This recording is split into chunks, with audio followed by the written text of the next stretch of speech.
It was a rainy day in the ward. He sat in a wheelchair and handed over the divorce agreement indifferently. A few hours ago, his wife Chu Xiaoli threatened herself by stabbing herself for her first love. But now Chu Xiaoli holds his hand tightly and claims that she does not want a divorce. Rong Tao was shocked by her change of attitude. The woman who betrayed him and was willing to give up her life for another man seemed to have become a different person overnight. Rong Tao wondered what this woman was thinking. Her betrayal had left him disheartened. But her weakness at the moment made it difficult for him to start. He tried to be cruel to the end, but she acted like a kitten, facing the sudden change of this woman. Rong Tao felt unprecedented hesitation in his heart. Chu Xiaoli hiding? Chapter 1. Husband, I don't want a divorce. Rong Tao sat quietly outside the ward door, his eyes deep and his face without a trace of emotion. His hands were lightly placed on the armrests of the wheelchair, appearing calm and restrained. What's the situation? He asked in a calm and stern voice. Ma'am, the wound is quite deep, but the bleeding has stopped, so it's not serious. The doctor answered respectfully, lowering his head and not daring to say more. Rong Tao frowned slightly, and a barely perceptible emotion flashed across his eyes. Do you need to be sent to the hospital? The doctor hesitated for a moment and said slowly, Not for now. Just let her have a good rest. Don't worry. He didn't respond, but his eyes moved slightly, as if he was weighing something. The moment I opened the door, the atmosphere in the room was depressing and silent. The wheelchair rolled over the floor, making a slight friction sound, breaking the silence in the room. The woman on the bed, Chu Xiaoli, slowly opened her eyes. Her face was pale, and her eyes were still confused, as if she had not yet fully recovered from the pain. Rong Tao looked at her, without expression or pity. He knew who she was and what she had done. She sat up slowly, leaning against the head of the bed, her eyes gradually focusing on him. When her eyes fell on his face, she suddenly froze, as if she was frightened by something. Rong Tao still had no expression on his face. He knew what was going through her mind at the moment. More than 10 hours ago, this woman even stabbed herself with a knife just to threaten him to let go of Chen Luo, her so-called first love. But now, her eyes were full of shock and anxiety.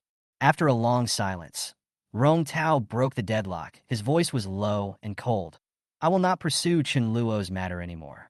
As he spoke, he took out a stack of documents from his side and gently placed them on the bedside table. His voice was chillingly calm. This is the divorce agreement. I've already signed it. Chu Xiaoli's face turned pale instantly, her eyes full of disbelief. She originally thought that Rong Tao would be shaken by her self-harming behavior. However, the truth caught her off guard. He was so determined to divorce her. Rong Tao did not look at her again. He had tried to maintain this marriage, but now he no longer has any patience. Her betrayal, her madness, had already made him completely disheartened. This money is enough for you to no longer have to rely on the Chu family for the rest of your life. He pointed casually at the check attached to the agreement, his tone cold and distant. He pushed his wheelchair and prepared to leave the room without any hesitation. For him, there was no need to continue this marriage. Chu Xiaoli's cry came from behind. Wait. She sat up with difficulty, her voice trembling a little with a hint of painful gasps. I don't want a divorce. Rong Tao paused slightly, turned his head, and his eyes were as cold as ice. Her reaction was beyond his expectations. Why did she suddenly not want a divorce? Hasn't she always been thinking about running away with Chen Luo? You don't want to get a divorce? Rong Tao asked with a hint of doubt in his tone. He stared at her coldly, as if he wanted to see through her true thoughts. I won't interfere in Chen Luo's affairs. Chu Xiaoli took a deep breath, clenched her teeth, and said firmly, just sentence him as he should. He hurt your people, so he should pay the price. Rong Tao frowned slightly and stared at her face, trying to find some flaws in her expression. Just a few hours ago, this woman was willing to confront Chen Luo and even hurt herself for him. But now, she suddenly changed her mind, claiming that she would not divorce and wanted the law to decide Chen Luo. Are you serious? Rong Tao's voice was low and threatening. Seriously, Chu Xiaoli said without any hesitation, her eyes as firm as iron. Rong Tao sneered, with a hint of disdain in his eyes. So, why did you stab yourself? Chu Xiaoli looked calm and said, I couldn't control my hands. This ridiculous explanation made Rong Tao's eyes instantly cold, and there was a hint of anger in his tone. Think it over carefully. I won't give you a second chance. I've thought it through, she responded firmly. Rong Tao was silent for a moment, then turned around and pushed the wheelchair out of the room. Before leaving, he said coldly, "You will have a chance to regret it before tomorrow." The ward was quiet again, but Rong Tao was still uneasy. This woman's attitude changed so quickly that he had to doubt her motives. He didn't believe her sincerity, nor did he believe that she would suddenly change her feelings towards Chen Luo. Chapter 2 This way, it won't hurt so much. Rong Tao sat calmly in the study room. He could hear everything going on outside clearly. The woman who was causing the commotion, Yu Wei, was exactly what Chu Xiaoli called her best friend. Her screams even reached his ears through the heavy door. He was already used to this kind of chaos. Since the beginning of this marriage, the people around Chu Xiaoli have been as unreasonable as she is. They often break into his life and disturb his peace. The situation today is no different. Chu Xiaoli, who was lying on the bed, had already sat up, looking coldly at Yu Wei, who had broken into her bedroom. The other party obviously didn't expect Chu Xiaoli to be so cold, and his confidence just now disappeared by half in an instant. She stammered, "Cici, why are you so fierce? Chen Luo is going to be sentenced, did you know that?" Chu Xiaoli snorted lightly, her tone cold. "I know." Yu Wei heard her emotionless answer and raised her voice in exasperation. "You know? How can you still be so calm? Aren't you going to take care of him? He loves you so much, and he's stabbing this time just for you." As Chu Xiaoli listened to Yu Wei's chatter, the plot of the book emerged in her mind. This so-called best friend was not a good person at all. Instead, after Chu Xiaoli's death, she felt at ease walking with Chen Luo and even spent all the divorce settlement she got from Rong Tao. Thinking of this, Chu Xiaoli's eyes became even colder. "Why for me?" Chu Xiaoli asked back indifferently. Yu Wei was choked by this sentence and was speechless. After a moment, she tried to explain. "The bodyguard stopped Chen Luo from seeing you, and he acted in desperation." Chu Xiaoli closed her eyes slightly and recalled the plot in the book. The truth was not what Yue said. Chen Luo stabbed people not to see her, but to provoke Rong Tao. At that time, she was standing next to Rong Tao, and Chen Luo's dangerous approach would naturally arouse the vigilance of Rong Taoist bodyguards. Chen Luo's self-esteem got in the way, and he was so angry and humiliated that he did such a crazy thing. She said coldly, "He hurt people. He deserves to be sentenced." Yue was irritated by her attitude, and her face turned pale with anger. "Chu Xiaoli, what's wrong with you? Did Rong Tao threaten you?" Rong Tao threaten her? Chu Xiaoli laughed in her heart. In fact, she was the one who threatened Rong Tao. She looked around and saw that the servants were standing outside the door, obviously afraid to come in. In the past, every time Yue came to see her, she would be stopped and then cry and complain. The original owner always blamed the servants for not respecting her friends. Rong Tao simply said indifferently, "Do as your wife wishes," which led to Yue being so unscrupulous today. Chu Xiaoli propped herself up and slowly sat up, pressing her fingers gently on her temples, trying to calm her anger. She warned herself not to get angry because of Yue, but Yue refused to give in. She sat directly on the bed and continued to shake her shoulders. "Cici, you can't just stand by and watch him die. Chen Luo is really finished this time. You must go and beg Rong Tao, even if you have to kneel down." Chu Xiaoli's wound almost split open in pain, and she shouted hoarsely, "Someone come." The servant outside obviously couldn't hear her weak voice. Yue continued to shake her, making Chu Xiaoli more and more unbearable. Unable to bear it any longer, Chu Xiaoli grabbed the water cup on the bedside table and poured all the water in it onto Yue's head. "Ah!" Yue screamed, water drops dripping down her hair, looking miserable. Chu Xiaoli in shock. "What are you doing? Why are you splashing me?" Chu Xiaoli said coldly, "Get out." Yue was stunned by her momentum, but soon returned to her arrogant attitude and cried, "What should we do with Chen Luo? He will be in prison for 10 years. Rong Tao will not let him go. Can you really bear to watch him die in prison?" At this moment, a familiar wheelchair sound came from outside the door. Rong Tao was back. Chu Xiaoli shouted with all her strength, "Save me, Rong Tao. Get her out." The door was pushed open, and the housekeeper Zhongshu pushed Rong Tao in. Rong Tao glanced across the room and saw the mess. A hint of displeasure flashed in his eyes, and then he signaled to the housekeeper. Uncle Zhong immediately walked towards Yue, his tone still maintaining a respectful tone. "Please leave." Yue refused to give up and cried, "Cici, are you threatened? You can't do this to Chen Luo. He really loves you." Chu Xiaoli gently waved her hand, signaling Uncle Zhong to take the woman away quickly. Uncle Zhong was not polite and dragged her out of the room directly. The room suddenly became quiet. Chu Xiaoli leaned weakly on the bed, stroking her wound. Seeing that the gauze was soaked with blood, she couldn't help but said aggrievedly, "My wound is split." Rong Tao's expression remained indifferent. After hearing her words, he just responded calmly, "I'll ask the doctor to come over." After saying that, he turned around and prepared to leave. But Chu Xiaoli quickly stopped him. "Don't go." Rong Tao turned around and was slightly startled when he saw the tears in her eyes and her pitiful appearance. Chu Xiaoli explained, "She came to me to make trouble this morning and caused my wound to split open. It really hurts." She reached out and held Rong Tao's hand on his knee and said softly, "This way, it won't hurt so much." Rong Tao was obviously a little uncomfortable. His fingers trembled slightly, and he wanted to pull his hand back, but she held it tightly. He did not push her away again, but just said lightly, "From now on, she is not allowed to come again." Chu Xiaoli nodded. "Thank you, husband."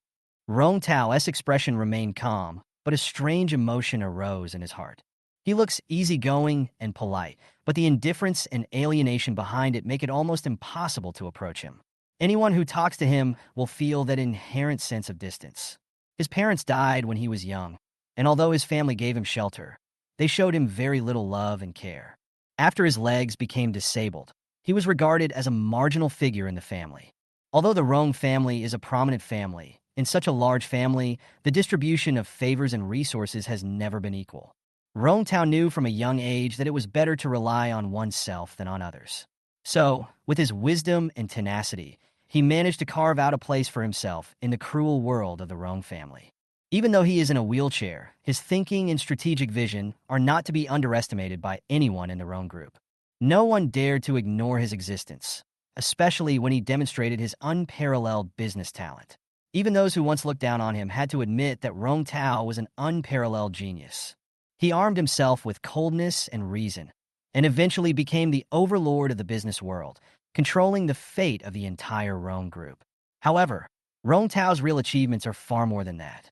If the accident had not left him with disabled legs, Rong Tao's brilliance might have been even more dazzling. Chu Xiaoli's eyes involuntarily fell on Rong Tao's legs.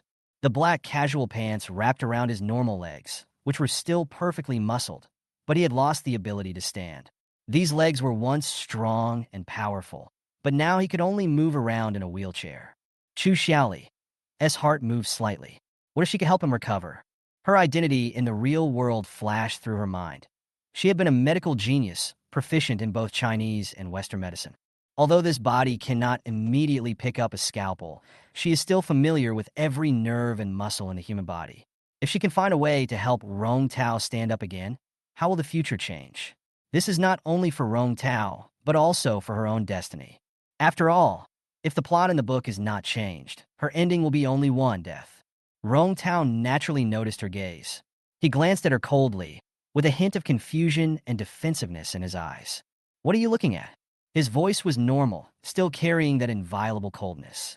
Chu Xiaoli's heart tightened, and she quickly retracted her gaze, saying softly, "I just thought how great it would be if you could stand up again." Rong Tao's expression did not change, but his eyes became sharper. He didn't like people mentioning his disability, which was the most secret pain in his heart. Every time someone mentioned it, it would arouse his inner coldness and resistance. "No need," he responded calmly, with a hint of alienation in his tone. "I'm fine the way I am now." Chu Xiaoli's heart sank. She knew that Rong Tao was used to arming himself with indifference. He was unwilling to show his weakness to anyone, and even unwilling to admit that he still had a chance to return to normal. But she is different. She has the ability to help him get back to the top. But now, she must be careful not to let him get suspicious. "I just think that if one day you can stand up, the world will be amazed by you," Chu Xiaoli said softly, her tone gentle and with a hint of expectation. Rong Tao did not respond, and the coldness on his face remained. He never trusted anyone easily, especially her, who had threatened him with self-harm for another man. Chapter 3: Bending over and kissing him on the cheek. Rong Tao remained silent. Although her behavior surprised him, he did not show it. This woman had been making him more and more confused since he woke up last night. The sudden thought in Chu Xiaoli's mind made it almost impossible for her to control her emotions. She knew that Rong Tao's legs could not resume normal movement, but she couldn't help but think that if her master Lin Xian was here, perhaps things would turn around. Lin Xian once used her medical skills to help the president, who had suffered a spinal injury from a gunshot, stand up again, and that move shocked the entire medical community. However, she herself was not yet confident enough to do this. Rong Tao felt her gaze, but this time it was no longer filled with disgust and disdain, but instead was filled with pity and regret. The doctor arrived soon and treated Chu Xiaoli's wound. Chu Xiaoli's stomach growled a few times in silence. She seemed a little embarrassed and whispered, "I'm hungry." After Yu Wei's fuss in the morning, she was already starving. Rong Tao didn't say much and asked the servant Xiaoye to bring breakfast. The meal was very light, with white porridge, boiled eggs, milk, and some fruits. When Xiaoye came in with the food tray, she saw Chu Xiaoli and Rong Tao's hands were clasped together, and she almost knocked over the food tray. She could hardly believe the scene before her. In the past, the lady was always full of disgust towards the gentleman, so why was she holding his hand tightly now? "Thank you." Chu Xiaoli's thanks made Xiaoye's hands tremble, and she almost spilled the milk again. She hurriedly responded, "Madam, you're welcome. It's all my duty." After Xiaoye left, Chu Xiaoli looked at the plate in front of her and frowned slightly. "My wound hurts a lot. I can't sit for a long time. Can you feed me?" Her face was pale, and she looked extremely weak. The delicate posture formed a sharp contrast with her usual sharpness, especially the slightly drooping corners of her eyes and the trembling eyelashes, like a wounded animal. Few men could refuse such an innocent request, except Rong Tao. "Let Xiaoye come." Rong Tao's tone was cold and unwavering. Chu Xiaoli pouted and said coquettishly, "I want you to feed me. Can I?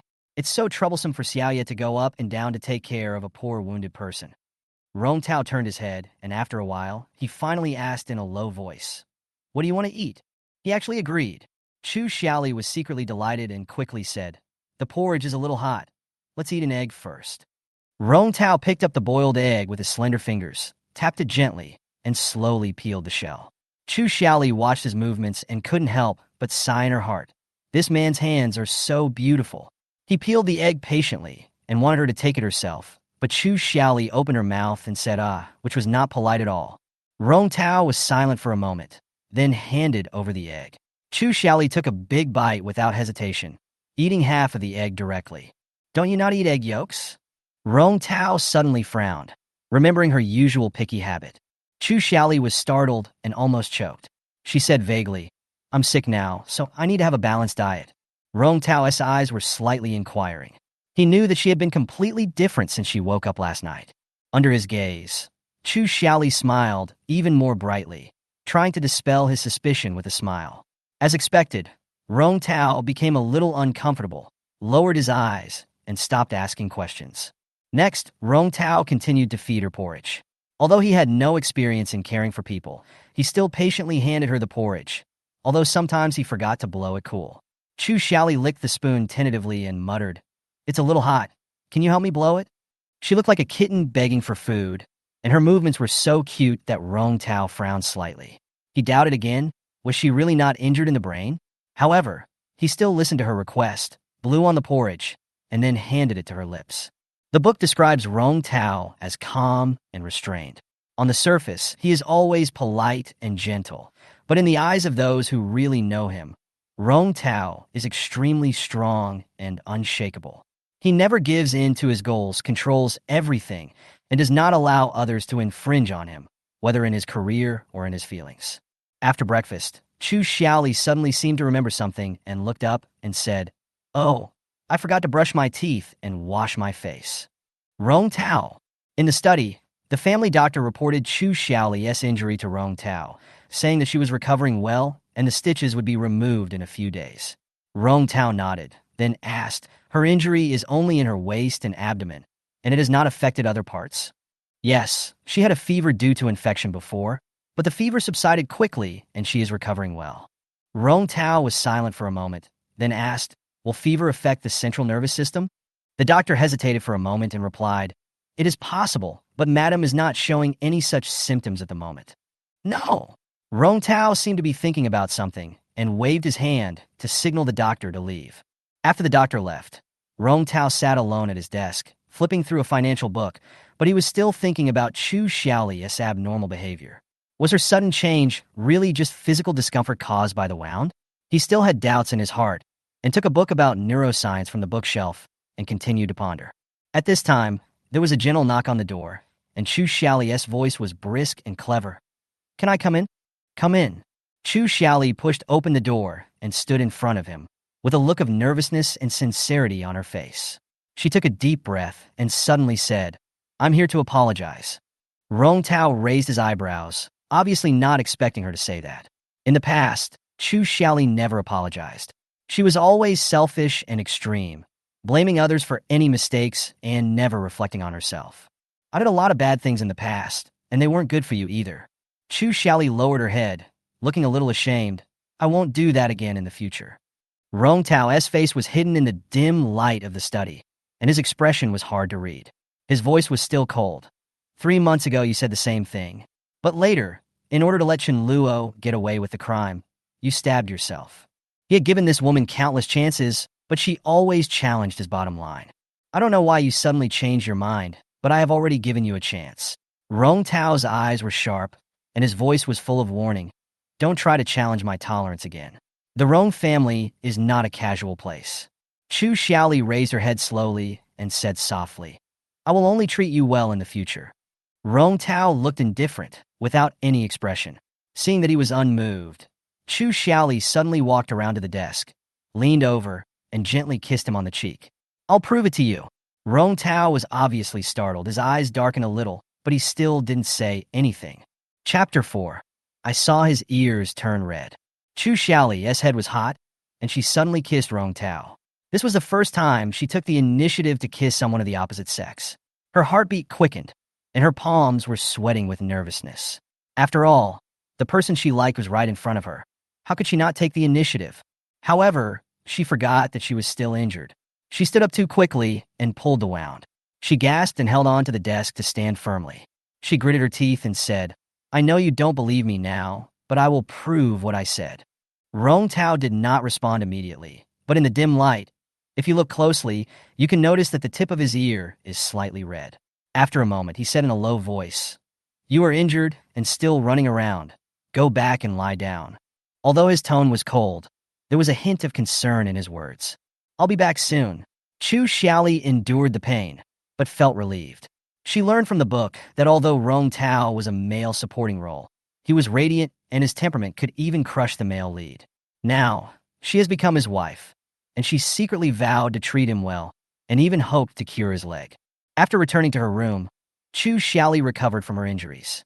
The Rong family took good care of her, and Rong Tao never treated her badly in terms of material things. She used this time to slowly sort out her current situation. The original owner was the illegitimate daughter of the Chu family. Her 2 elder sisters and 1 younger sister were unwilling to marry the disabled Rong Tao, so they forced her to marry him instead. Chu Xiaoli knew in her heart that she had to be careful in dealing with the next situation. The cell phone suddenly rang, and the caller ID showed Song Meiyun, the wife of the Chu family. "The day after tomorrow is your father's 50th birthday. Bring Rong Tao back to celebrate his birthday." There was a command in Song Meiyu's voice. Chu Xiaoli replied lazily, "Rong Tao is not someone you can just call whenever you want." On the other end of the phone, Song Meiyun was obviously irritated. She turned to Chu Guofeng and complained loudly. Listen to what she said. "She simply doesn't take us seriously." Chu Guofeng took the phone and said seriously, "Xiaoli, ask Rong Tao to go home with you to celebrate your birthday. You've been married for more than a year. It's time to bring him back. How can a son-in-law not accompany his father-in-law?" Chu Xiaoli frowned. Rong Tao was physically disabled and hated this kind of occasion. If she took him back, he would only become the focus of everyone's discussion. The last time the original owner attended a banquet with him, she was furious when she came back, complaining that she married a disabled person and was laughed at. Rong Tao naturally felt her shame and avoided appearing in the same frame with her from then on. "I don't have time," and Rong Tao is busy too. Chu Xiaoli refused calmly. Song Meiyun's sarcasm was not to be outdone. "What are you busy with? If it weren't for us, would you be able to live the good life you have now?" Chu Xiaoli sneered and hung up the phone. This couple could control the original owner, but not her. But Chu Xiaoli didn't expect that the Chu family couple would bypass her and go directly to the old man of the Rong family to complain. Old Master Rong called Rong Tao and asked him to attend the birthday banquet and not to neglect the etiquette. Rong Tao never refuted the words of the old man and agreed immediately. I will go to Chu's house with you the day after tomorrow. I will ask Lin Yi to prepare the gift. The text message sent by Rong Tao was concise and straightforward. Chu Xiaoli saw the message. She was shocked. The couple actually bypassed her and went straight to Rong Tao. She quickly sent a message to Rong Tao. Are you free now? Rong Tao quickly replied. You say. Chu Xiaoli called and said anxiously. Are you really going? You are not mobile, so I have already turned it down. I didn't expect them to go to see Grandpa. I am so sorry. Rong Tao misunderstood her meaning and said calmly. Don't worry, I won't embarrass you. I will leave after I give you the gift. Chu Xiaoli was stunned. She thought she didn't want to be with him. In fact, she just felt sorry for him and didn't want him to be laughed at. After hanging up the phone, she gritted her teeth in annoyance and secretly decided to make the Chu family look bad. The Chu family birthday party was held as scheduled, and Chu Xiaoli prepared to leave in advance. She chose a wine-red long dress, and the slim design made her look particularly tall and attractive. She stood in front of the mirror, looking at her young face, and silently said in her heart, Since I am here, I will definitely live well for you. When she appeared in front of Rong Tao, car on time, Assistant Lin Yi couldn't help but be stunned for a moment. The lady looked so noble and cold today. She looked at her watch and smiled at Rong Tao. I'm here on time. Rong Tao looked up at her, and at that moment his eyes were obviously shaken. Chapter 5. Lips passed by the man's lips. The girl tied up her long hair, revealing her slender neck and delicate collarbone. Her retro makeup made her look cool and elegant. The burgundy dress made her skin look as white and translucent as Hatian jade. The outfit was both elegant and sexy. She spent 2 hours dressing up carefully, and she looked naturally imposing when she went to the Chu family. Chu Xiaoli received unanimous praise from the servants, and even she herself thought she was pretty good. Rong Tao glanced over. A hint of surprise flashed in his eyes, but he quickly lowered his head and continued to look through the documents in his hand. The girl's crisp voice came. Does it look good? Her tone was full of expectation. Rong Tao paused for a moment and said, softly, but it seemed a bit perfunctory. Chu Xiaoli pouted and muttered, You didn't watch it at all? You're just trying to fool me. She deliberately moved closer to him, almost close to his ear, and lowered her voice to ask, What on earth are you looking at? Her tone was soft, and the ending was long and slightly teasing. Lin Yi's hands trembled slightly as he drove, and he thought to himself, Why did the lady start to tease the president today? Rong Tao took a deep breath, and the document in his hand trembled slightly. Project plan. His voice was low and forbearing. However, Chu Xiaoli did not intend to stop. She blinked her eyes and looked at him with a smile. Then look at me again. Rong Tao raised his head, and his eyes fell on her face. The moment they looked at each other, the air seemed to freeze. His face slowly approached, and the tip of his nose almost touched hers, but at this moment, his fingers gently brushed across her chin and said lightly, The powder is not applied evenly. Chu Xiaoli was startled and immediately took out a mirror to check. Sure enough, her makeup was a little uneven. She lowered her head and was busy touching up her makeup, but her heartbeat inexplicably accelerated and her earlobes gradually became hot. At this moment, she suddenly remembered that she had not put on the earrings yet. Chu Xiaoli raised her arm with some difficulty, so she whispered, Can you help me put on the other earring? Rong Tao frowned slightly and declined. Try a few more times. My wound hurts. I really can't wear it anymore. One side is healed. Please help me, she said with a bit of coquettishness.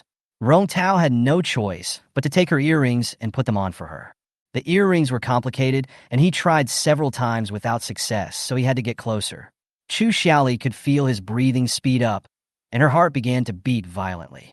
However, at this moment, Lin Yi suddenly slammed on the brakes, and the car shook suddenly, and Chu Xiaoli's lips accidentally brushed Rong Tao's lips. The air was still for a moment.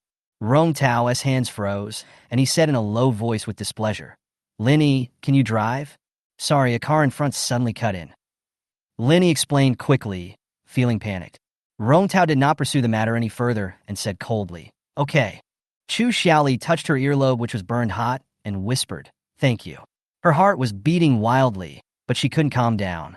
At 6 o'clock, the car stopped in front of the Chu family villa on time. Chu Xiaoli got out of the car and stood at the door. She suddenly felt uneasy. This house had made the original owner feel terrified countless times, so that after the soul left, the body still had a stress reaction. She took a deep breath and forced herself to calm down. Lin Yi pushed Rong Tao's wheelchair and followed behind her. Chu Xiaoli wanted to help, but was rejected by Lin Yi. He smiled and said, "Madam, you are dressed up today. It is not convenient." Chu Xiaoli's hand was suspended in the air, and she instantly felt Lin Yi's deep vigilance towards her. Some memories emerged in her mind. The original owner once let go of Rong Tao when he was going downhill, which almost caused a disaster. She reluctantly withdrew her hand and could only advise, "Then you should be careful." When they walked into the hall of the Chu family, Song Mian came up to them with a big smile on her face. "Xiaoli, Rong Tao, you are finally here. Your father was still talking about it, and I said that you are filial and will definitely come." Chu Xiaoli remained silent, but the smile on her face never disappeared. Song Mian looked at her carefully, with a hint of surprise in her eyes. "Xiaoli, if you get married, don't forget your parents' home." Chu Xiaoli smiled and responded, "Of course not. Chapter 6, I asked you to pick it up, but you didn't hear me." Rong Tao entered the room. He heard the complaints of Chu Guofeng and Song Meiyun. Chu Xiaoli's response was simple and direct, but it had a hidden edge. Song Meiyun was embarrassed and was about to explode when Rong Tao interrupted her calmly. "Lin Yi, bring the gift." Lin Yi immediately handed over the gift, and Rong Tao handed it to Chu Guofeng, saying respectfully, "This is Wu Wenjiang's fish and birds. I heard that President Chu likes Mr. Wu's paintings, so I found it specially for you as a birthday gift." Chu Guofeng was stunned and excited. "Wu Wenjian's authentic work? This will be worth a fortune." Rong Tao responded gently, "I bought it from his grandson. The price is not important. The intention is what matters." Chu Guofeng nodded repeatedly, smiling from ear to ear, but still wanted to keep Rong Tao. "Rong Tao, you have worked hard. Please stay a little longer." Seeing this, Lin Yi said, "President Chu, our boss, is very busy, and he has taken time out to celebrate your birthday. It's all in our hearts. When there are more guests, it may not be convenient." Chu Guofeng was obviously still not satisfied, but Rong Tao had already turned to leave, so he didn't dare to stop him and could only nod reluctantly. "Xiaoli, please stay and accompany us." Chu Xiaoli smiled and agreed. "Okay, I'll stay." Then, she pushed Rong Tao's wheelchair and said affectionately, "I'll take you to the car first." When Lin Yi saw this scene, he suddenly became nervous and hurried forward to hold the wheelchair. "Madam, let me do it." "I'll do it," Chu Xiaoli said firmly, smiling. "You pushed me here when I came, and it's my turn when I go back." Lin Yi was stunned, muttering in his heart, "Why is Madam so abnormal today?" Rong Tao didn't say much, but gently pressed his eyebrows. "Can I leave?" "Of course, let's go now." Chu Xiaoli pushed him carefully and slowly. Rong Tao ordered, "I'll ask the driver to pick you up later." Chu Xiaoli responded obediently. "Okay, I will wait obediently." After watching Maybach leave, Chu Xiaoli returned to the main banquet. The buffet had already started, and Chu Xiaoli felt hungry, so she went straight to the barbecue area. "Uncle, is the steak ready?" she couldn't help asking. The chef smiled and replied, "Wait another 10 minutes." Not long after, Chu Xiaoli got the freshly grilled filet steak. When she was about to enjoy the delicious food, someone suddenly patted her on the back. The plate in her hand fell, and the steak fell to the ground. "Oh, it's you, Chu Xiaoli." A sarcastic voice came from behind. Chu Xiaoli turned around and saw Chu Fei, the youngest daughter of the Chu family. She looked arrogant, and her eyes were full of contempt. "Are you eating here secretly? The Rong family doesn't give you food, so you come to our house to beg for food?" Chu Fei smiled sharply. Chu Xiaoli glanced at her coldly and said in a low but obvious warning tone, "Pick it up." Chu Fei was stunned. "What did you say?" "I told you to pick it up." Chu Xiaoli's voice suddenly rose. Chu Fei had always bullied Chu Xiaoli, so she never expected her to resist. She rushed forward and tried to attack her. However, before she could touch Chu Xiaoli, she suddenly felt a pain in her arm. Chu Xiaoli calmly stabbed Chu Fei's arm with a fork. "Ah!" Chu Fei screamed, his face full of disbelief. "You dare to stab me?" Chu Xiaoli's eyes were cold as she said calmly, "You have a foul mouth." She grabbed Chu Fei's hair and made him wail. "Didn't your mother teach you to cherish food?" Chu Xiaoli sneered and dragged Chu Fei towards the swimming pool next to her. Suddenly, she remembered that she had been bullied by the Chu sisters and thrown into the swimming pool. The humiliation made her heart cold. With a splash, Chu Fei was thrown heavily into the swimming pool. Chapter 7. The lady threw her sister into the swimming pool. When Song Meiyun heard the familiar voice, her face suddenly changed. She couldn't believe that Rong Tao actually came. She forced a smile and turned to look at the door. At that moment, Chu Xiaoli also turned her head and saw the man's wheelchair parked at the door, his cold face shrouded in the dim light. Rong Tao's eyes were calm, but there was a hint of coldness in them. To him, the farce of the Chu family was just a boring drama in the family dispute. But when his eyes touched Chu Xiaoli, some emotions in his heart fluctuated slightly. Her attitude was completely different from before, and even surprised him a little. Not long ago, when Lin Yi reported Chu Xiaoli's rebellious behavior to him, he was not surprised. After all, the conflict between the Chu family and her had always existed, and her reaction at the banquet might just be the outburst of years of pent-up anger. But at this moment, seeing her still standing there stubbornly, facing the powerful family without backing down, Rong Tao felt a strange feeling in his heart. Rong Tao, why did you come back suddenly? Song Meiyu suppressed her inner shock and forced a smile, trying to cover up the situation.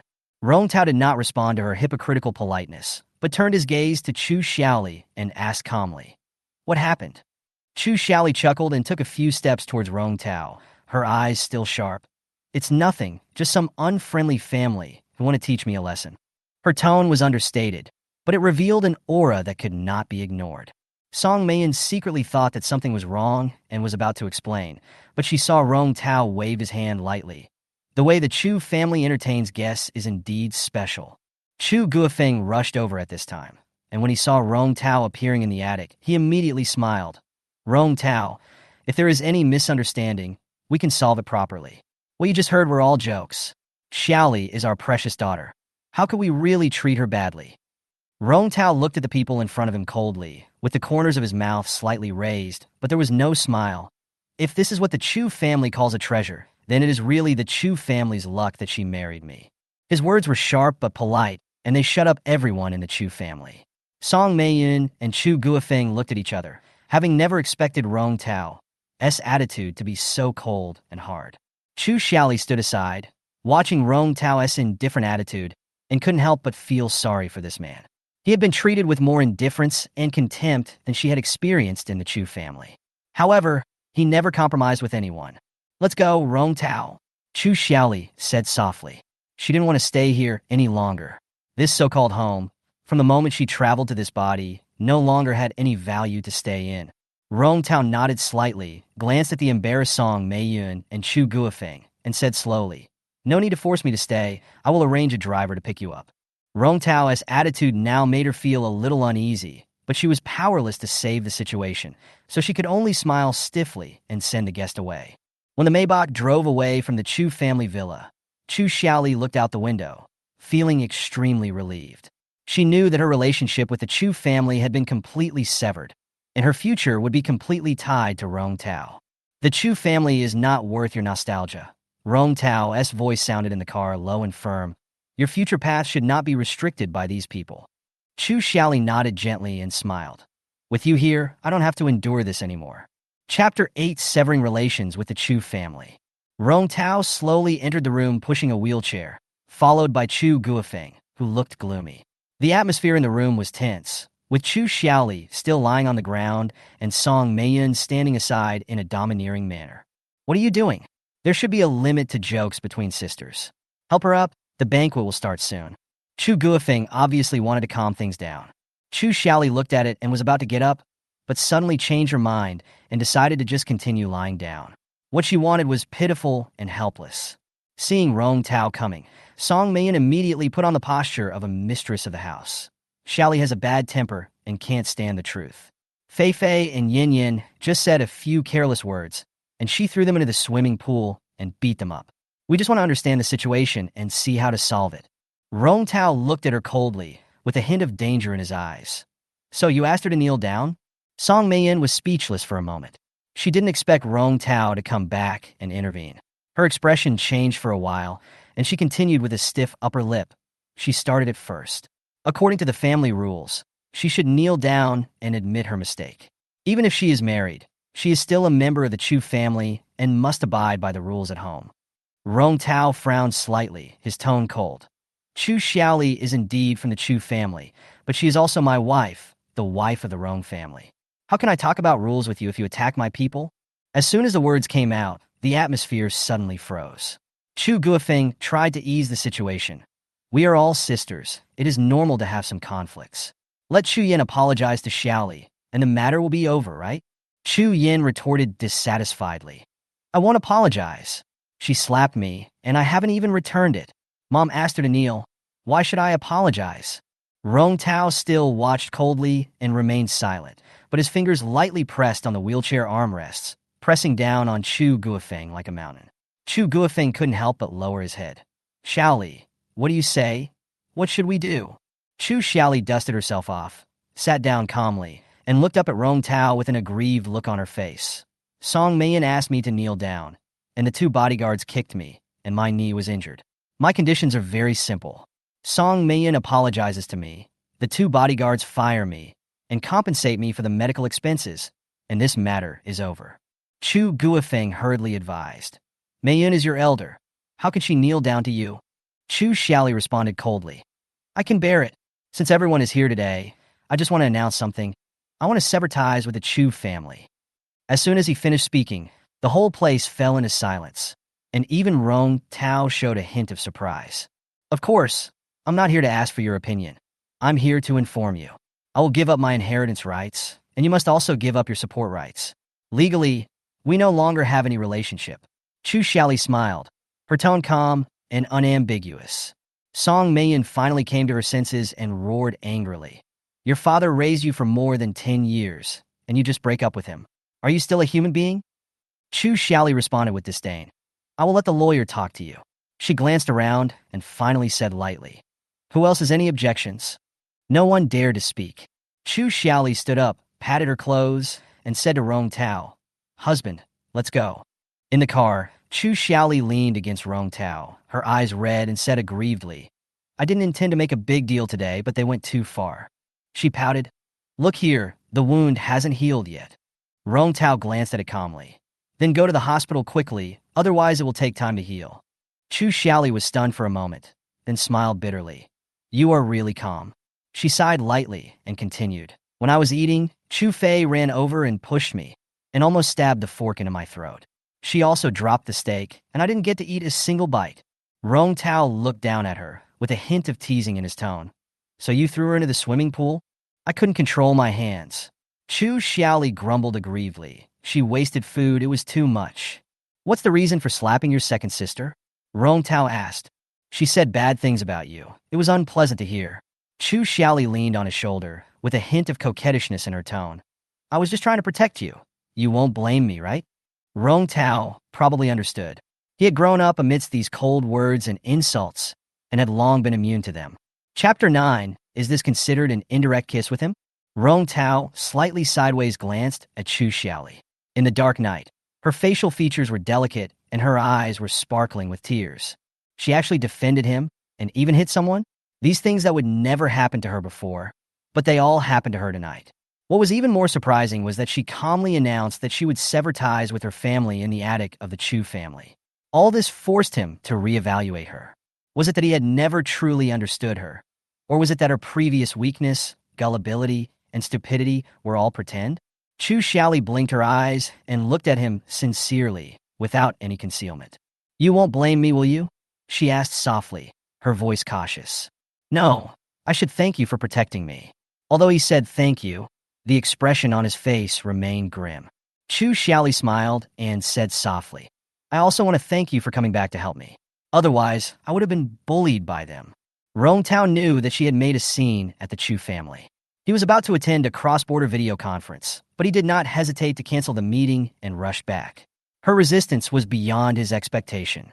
Since you've married me, I will naturally fulfill my responsibilities. Rong Tao's tone was flat, but the word responsibility made Chu Xiaoli's heart sink slightly.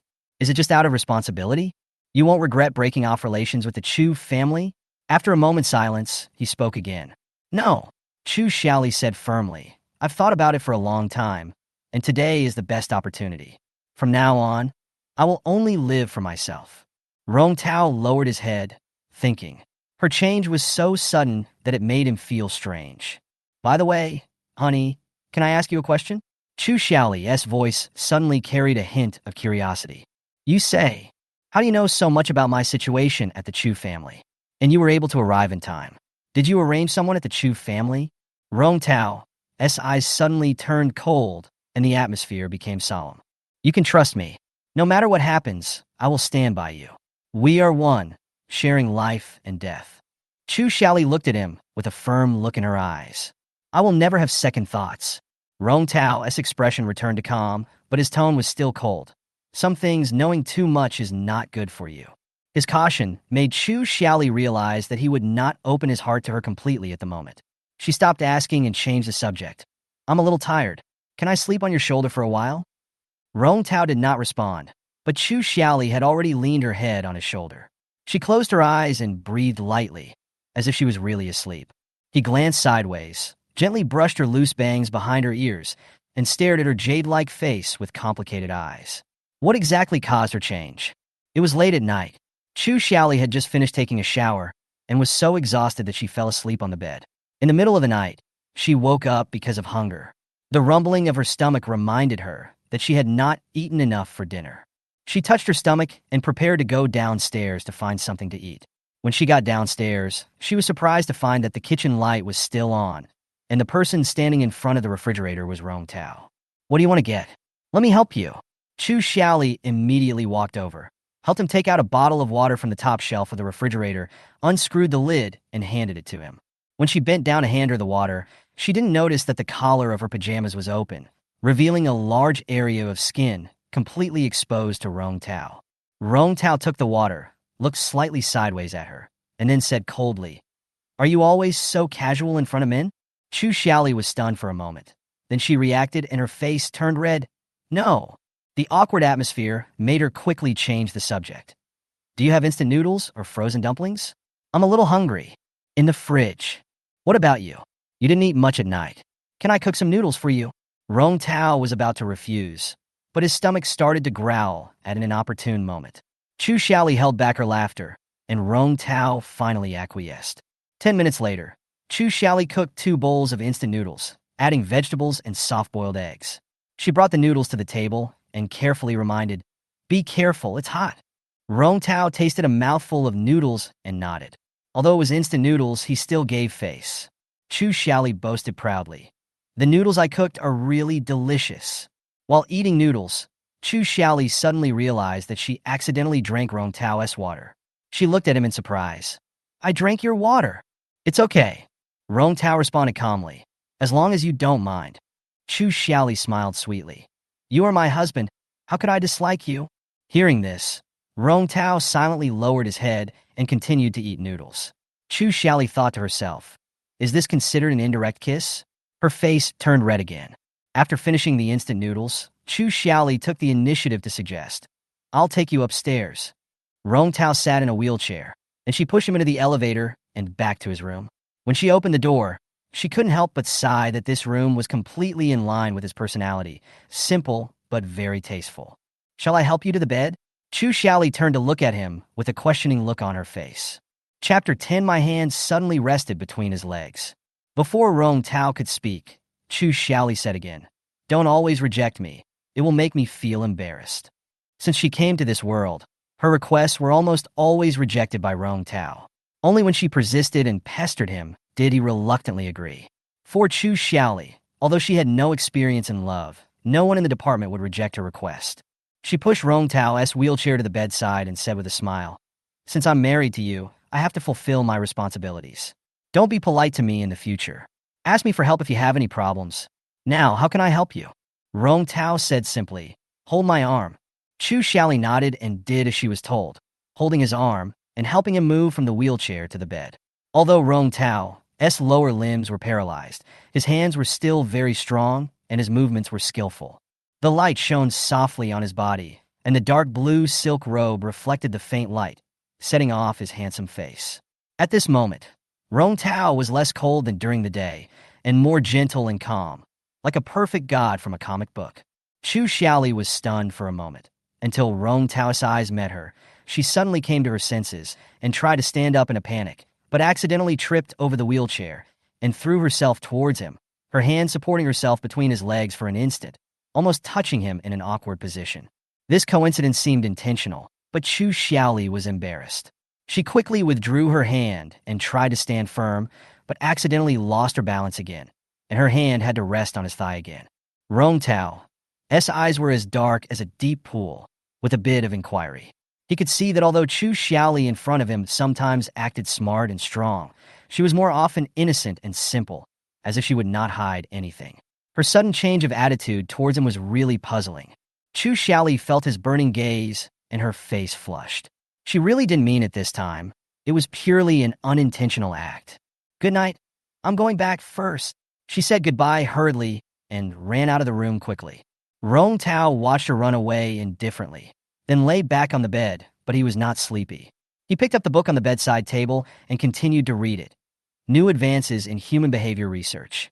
Chu Xiaoli returned to her room, and her mood could not calm down for a long time. She lay on the bed, covering her face, thinking back to the scene just now, and the more she thought about it, the more ashamed she felt. Dealing with a cold-hearted man like Rong Tao, it seemed that no matter how many tricks she used, it would be useless. She buried her head in the quilt, her thoughts in a mess. She couldn't remember the main plot of the original book very clearly, especially the part about Rong Tao. There was not much description of Rong Tao in the book, mainly in the plot 2 years later. He appeared as an important role that could not be ignored and ruthlessly suppressed the male protagonist. According to the description in the book, Rong Tao's legs should be paralyzed for life. Thinking of this, Chu Xiaoli couldn't help feeling a little melancholy. She suddenly missed her master Lin Xian, the old man with a bad temper but superb skills. She wondered how he was doing now. She was immersed in the memories of her past life and gradually fell asleep. The next morning, Rong Tao got up early again and finished washing up with the help of Uncle Zhong at 6 o'clock. Uncle Zhong was an old housekeeper who had taken care of him for many years. Since Rong Tao's parents passed away, Uncle Zhong had been by his side. "Master, you didn't get a good rest last night, did you?" Uncle Zhong asked with concern. "Do you want to rest a little longer?" Rong Tao read until 3 in the morning last night and only slept for 3 hours, but he never allowed himself to delay his schedule. "No need, continue as planned." Rong Tao has a very strict sense of time. He arranges his daily schedule to the second, and even if he is sick, he will not easily disrupt his schedule. After breakfast, he goes to the gym as usual, processes documents, and then prepares for a video conference. Rong Tao's day is always well organized. After finishing her exercise, Chu Xiaoli got up, and the two met in the restaurant. Chu Xiaoli smiled and greeted Uncle Zhong. "Good morning, Uncle Zhong." "Good morning, ma'am." Uncle Zhong responded politely. Chu Xiaoli turned her head and looked at Rong Tao with a smile. "Good morning, Rong Tao." Rong Tao replied calmly, "Morning." Chu Xiaoli tilted her head and asked, "Are you going to the company today?" "Go in the afternoon." She hesitated for a moment, took a deep breath, and mustered up the courage to say, "I have something I want to ask you for help with, mainly because I'm not very familiar with this area." "Is it urgent?" "It's not urgent." Chu Xiaoli shook her head. Rong Tao's eyes were calm, and his tone was still steady. "Have breakfast first and come to the study to find me later." After breakfast, Chu Xiaoli came to the study room, where Rong Tao was talking on the phone. After he hung up, he turned to her and said, "You need to go back to Rong's house with me on the weekend." "Is it a family dinner?" Chu Xiaoli asked. Okay, I'll prepare in advance." Rong Tao raised his eyes slightly. "Tell me about your story." Chu Xiaoli hesitated for a moment and said seriously, "I need a lawyer who is good at civil litigation, especially familiar with the field of parent-child obligations. I want to resolve these matters as soon as possible to avoid trouble in the future." Rong Tao nodded thoughtfully, saying that he would help her find a suitable lawyer. Chapter 11, When Will You Come Back? Husband? Rong Tao always acted decisively. In the morning, he took out a business card from the cabinet in front of his desk and pushed it in front of Chu Xiaoli. "This is the contact information of Lawyer Zhou. I will say hello to him in advance. If you have any questions, you can consult him directly." Chu Xiaoli took the business card, nodded, thanked him, and turned to leave, but before she took a few steps, Rong Tao called her again. A black credit card was handed to her, and Rong Tao explained casually, "You need money." Chu Xiaoli was stunned. The credit card in front of her made her feel complicated. The original owner did not work, but spent Rong Tao's money, and even used his card to pay illegal expenses for Chen Luo, causing the account to be frozen. Now he is willing to give her money. I can't take your money for nothing. Chu Xiaoli said seriously. I will do something for you. Rong Tao looked at her and said coldly, there are enough people at home to take care of everything. You don't need to do anything. Chu Xiaoli walked up to him and said seriously, I can do massage and I know a little about acupuncture. I can help you clear your meridians and promote blood circulation. After that, she pressed lightly on his leg to demonstrate. Rong Tao's eyes fluctuated slightly. He looked down at her hands and said calmly, these things have little effect. There is no need to waste energy. Chu Xiaoli's hand touched his leg. He held her wrist, his eyes becoming more alert and cold. There's no need for these things. I'm used to it. She wanted to insist, but Rong Tao had already lowered his head and started flipping through the documents in his hand. Go out, I have a meeting. Chu Xiaoli nodded silently and left the study. When she went downstairs, she met Uncle Zhong and immediately said, Uncle Zhong, can I see Rong Tao's medical report? I want to know more about his condition so that I can take better care of him in the future. Uncle Zhong was silent for a moment, as if he was trying to gauge her true intentions. Chu Xiaoli saw his hesitation and quickly added, I know I made a lot of mistakes before, but I really want to do something for him. Please believe me. Uncle Zhong sighed slightly and handed her a stack of documents. Young master doesn't like to be deceived. Since you have made up your mind, you must do it. Chu Xiaoli opened the file. The car accident caused Rong Tao to be paralyzed in his lower limbs, and there was almost no possibility of recovery from nerve damage. Despite this, Rong Tao still stubbornly insisted on exercising just to prevent himself from getting weaker. Seeing these materials, Chu Xiaoli's heart tightened, and she felt a dull pain in her heart. She raised her head from the documents and said firmly, I will definitely not let him down. In the afternoon, Rong Tao went to the company, while Chu Xiaoli stayed at home to study medical books and had a preliminary discussion with Lawyer Zhou on the relevant matters of severing the relationship. Lawyer Zhou was very cooperative, and Chu Xiaoli felt relieved. Time soon came to 7 o'clock in the evening. Chu Xiaoli went downstairs and saw that dinner was ready. She asked, Will Mr. come back tonight? The servant replied, The master did not mention it. She thought about it and decided to call Rong Tao. At this time, Rong Tao was sitting in the conference room, holding a strategic planning meeting. He was a serious workaholic, and his employees were already starving, but no one dared to show it. When the assistant was switching slides, the screen suddenly went dark and a phone call came in. The assistant answered the call. Honey, when will you come back? I'll be waiting for you to have dinner together. Chu Xiaoli's voice came clearly through the conference room's loudspeaker system, instantly breaking the silence of the conference room. Everyone was stunned, and their eyes were all fixed on Rong Tao in the center of the screen. Rong Tao frowned. His eyes were deep, but he remained calm. He looked at his assistant and said calmly, Hang up the phone and continue the meeting. Chapter 12, Do you need me to help you take a bath?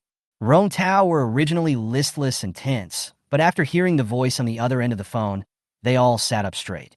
The atmosphere in the conference room suddenly became subtle and complicated, with everyone's expressions varying from shock, confusion, to watching the show.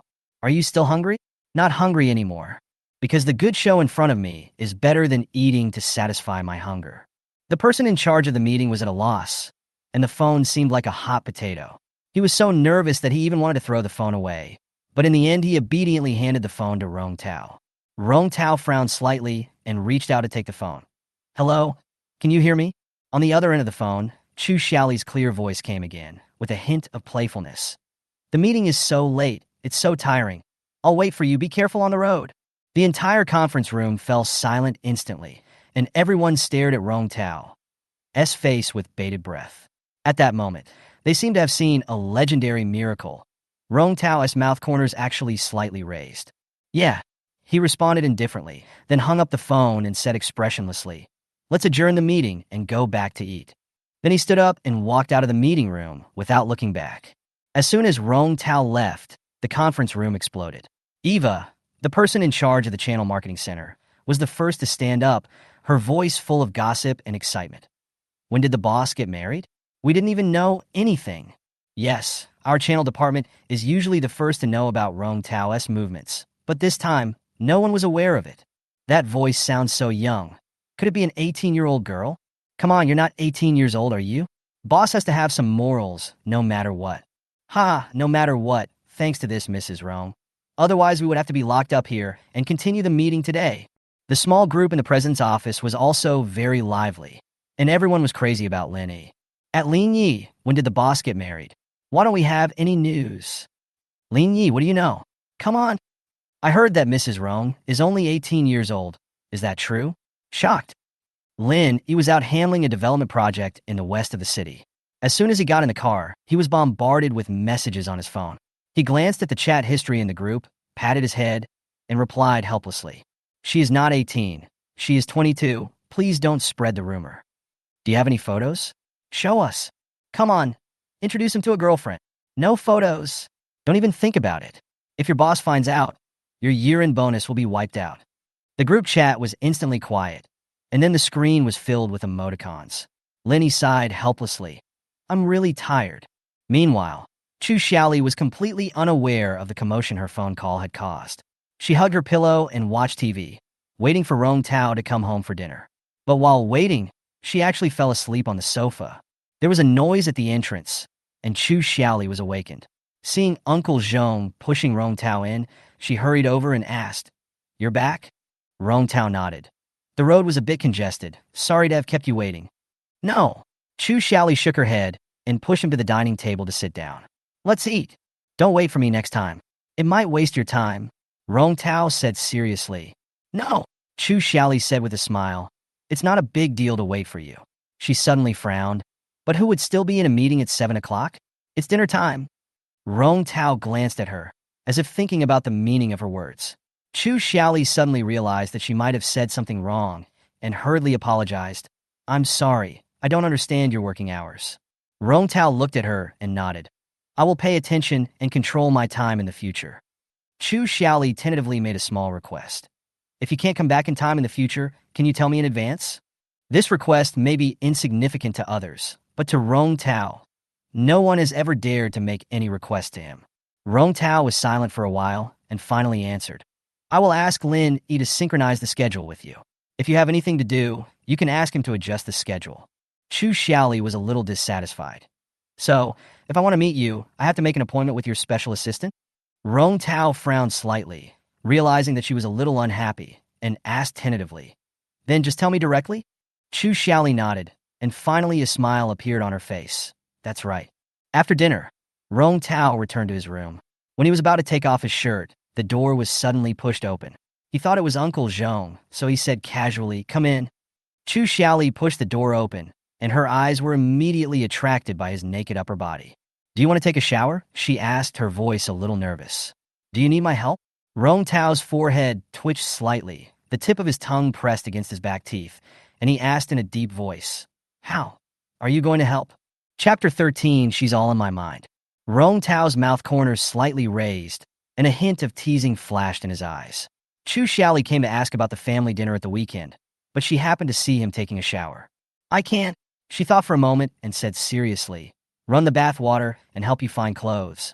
I'll run the water first. After that, she walked towards the bathroom. However, before she took 2 steps, Rong Tao called her. She turned around and looked at him in confusion.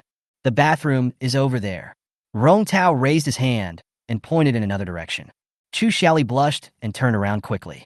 The bathroom was spacious and luxurious, with a huge massage bathtub that looked very exquisite. The projection screen on the wall allowed Rong Tao to handle official business while taking a bath. She adjusted the water temperature and was about to leave when Rong Tao pushed the door open and walked in with a set of clean pajamas in his hand. She took a deep breath, mustered up the courage to ask, Are you okay on your own? Do you need me to help you? Take off your clothes? Rong Tao was silent, with a bit of inquiry in his eyes. Was she so innocent that she didn't know the world, or was she so proactive towards everyone? His eyebrows gradually sank, and his voice became cold. No need go out. Chu Xiaoli was not afraid of his indifference and continued to explain, I don't mean anything else. I just want to make it more convenient for you. If you are not used to it, let's talk about it later. She said with a smile and walked out of the bathroom. The moment the door closed, she breathed a sigh of relief. The original owner and Rong Tao had been married for more than a year, and they had almost no communication, let alone intimate contact. Moreover, the original owner had not dealt with her own emotional problems, so it was understandable that Rong Tao had a grudge against her. In the bathtub, Rong Tao leaned back on the massage chair, thinking about what she had just said. Her attitude was firm, and she seemed gentle on the surface, but she was tenacious in her heart and would not give up until she achieved her goal. Compared to her previous silence, she was now lively and straightforward, not beating around the bush at all. When he took a bath for the first time, his mind was filled with images of her. Frowning, he tried to divert his attention and cast the screen to check the news, hoping to calm his thoughts, but it was extremely boring. Meanwhile, Chu Xiaoli returned to her room, took a shower, put on a facial mask, and began to prepare for tomorrow's family dinner. She walked into the cloakroom and picked out a suitable dress. There were a wide variety of clothes here, including jewelry and all kinds of high-heeled shoes. Rong Tao had never treated her badly in terms of material things. She selected a few plain dresses and prepared to let Rong Tao take a look. She was wearing a strawberry pattern nightgown, and when she walked out of the room, she happened to run into Uncle Zhong, who was coming out of Rong Tao's room. "Is he asleep?" she asked softly. "No, the young master is reading a book," Uncle Zhong replied. Chu Xiaoli nodded, knocked on the door, and after receiving a response, she pushed the door open and walked in. "I want you to give me some advice." Chu Xiaoli walked to the bed and laid out several skirts one by one. "For tomorrow's family dinner, I have selected several plain skirts. Please see which one is suitable." Rong Tao twitched his lips slightly, but Chu Xiaoli immediately stopped him with her hand. "You can't say they are both suitable, and you can't say it's up to you to decide." She had anticipated his possible answer. To communicate with a straight man, you must not beat around the bush. You must be direct and block his possible perfunctory response in advance. "I'll try them all on for you. Can you help me choose one?" At this point, could Rong Tao still refuse? Chu Xiaoli ran to the cloakroom to change her skirt. The first one was a sleeveless blue and white spliced A-line skirt, which just reached the knees, looking mature and classic. Rong Tao looked her up and down, put his finger on his lips and said, "Turn around." Chu Xiaoli turned around and brought a burst of fragrance. He frowned slightly. "Let's try another one." The second skirt was a long chiffon skirt with a cherry pattern. The waist design made her figure look elegant and charming. She walked out of the cloakroom like a fairy from heaven, and Rong Tao couldn't help but nod. This skirt was lively and elegant, and very suitable for family banquets. "Wait, I'll change the last one." The last one was a white long skirt with a palm pattern, with a three-dimensional cut, mature and bright. Although it was also very beautiful, he still liked the second one better. "The one with the cherry pattern?" Chu Xiaoli asked. "Yeah." Rong Tao was very frugal with words, as if saying one more word would cause him to lose hundreds of billions. Chu Xiaoli smiled and said, "Okay, let's go with this one. I think it looks good too." The scent of orange blossom wafted through the room, and she took a deep breath. What a nice smell. It's orange blossom. She looked at the humidifier beside her, and the steam rising from it had a hint of sweetness. Rong Tao needs sleep-aiding essential oils at night, which are specially prescribed for him by the psychologist. Chu Xiaoli walked closer to look at the essential oil bottle, then turned back and said to him, "This will work better if you apply it on your wrists and temples." She smiled and said, "Stretch out your hand." Rong Tao stretched out his hand and was gently held in her warm palm. Chapter 14. Fingers tickle his palms. Chu Xiaoli dropped a drop of essential oil on Rong Tao's palm and gently pushed it open with her middle finger. Her hand was soft and warm, and her fingers scratched his palm with a subtle touch, a little hot and a little itchy. Rong Tao couldn't help but feel moved. This feeling was both novel and wonderful. She moved closer, tapped his temple gently, and whispered, "If you can't sleep, spread the essential oil on your palm, then apply some on your wrist and temple, and take a deep breath." She was so close that Rong Tao could feel her warm breath. Her lips were slightly open, as red as a cherry, with an attractive luster. Her skin was white and delicate, with no pores visible, and exuded a fresh fragrance after bathing. Rong Tao closed his eyes and took a deep breath as she said. His nose was filled with the peaceful scent of essential oils. He felt a sense of tranquility, which seemed to really calm his mood. Chu Xiaoli smiled and sat up straight, saying softly, "I wish you a good sleep. Good night." "Good night," Rong Tao replied in a low voice, never taking his eyes off her. Chu Xiaoli folded her skirt neatly and pointed in the direction of the cloakroom. "Then I'll go this way." Although their rooms were connected, they had never had such close contact. Before going to bed, Chu Xiaoli checked Rong Tao's schedule for tomorrow and found that he had fewer arrangements. The psychologist would come for routine counseling in the morning, and the afternoon meeting would end at 3 o'clock, and then they would go to Rong's house together.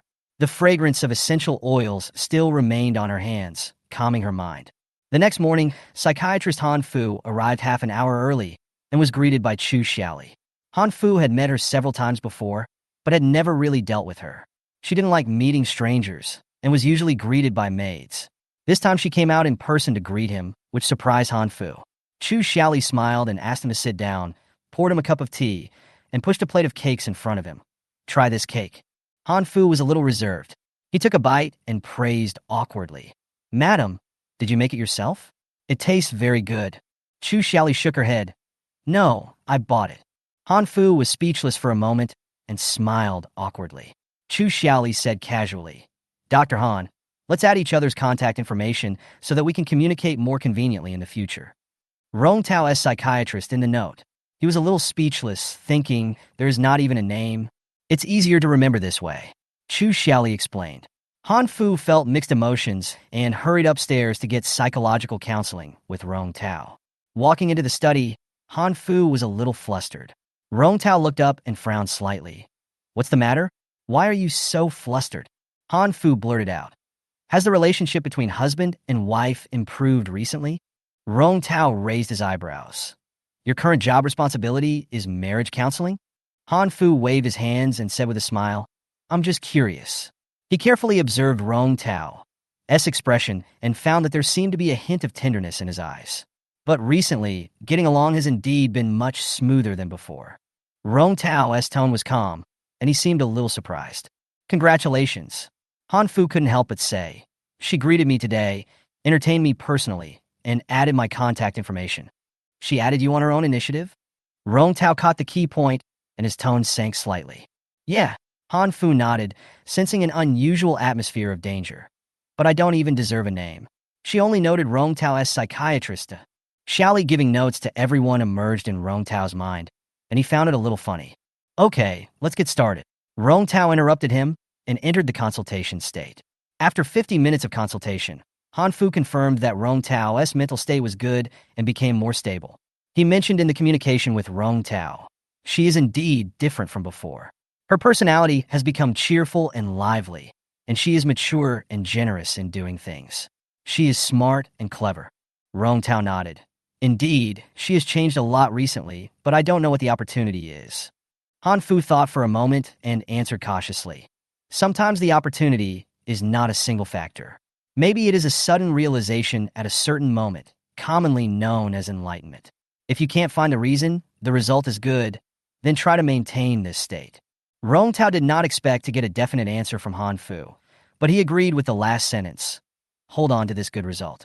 In the afternoon, Chu Xiaoli changed into the long dress with cherry patterns and prepared to go back to Rong's house for the banquet. She put on a simple makeup, and Alan sprayed her with makeup setting spray and pinned a rhinestone hairpin in her hair, praising her. Madam, your makeup skills have improved a lot compared to before. Chu Xiaoli smiled calmly.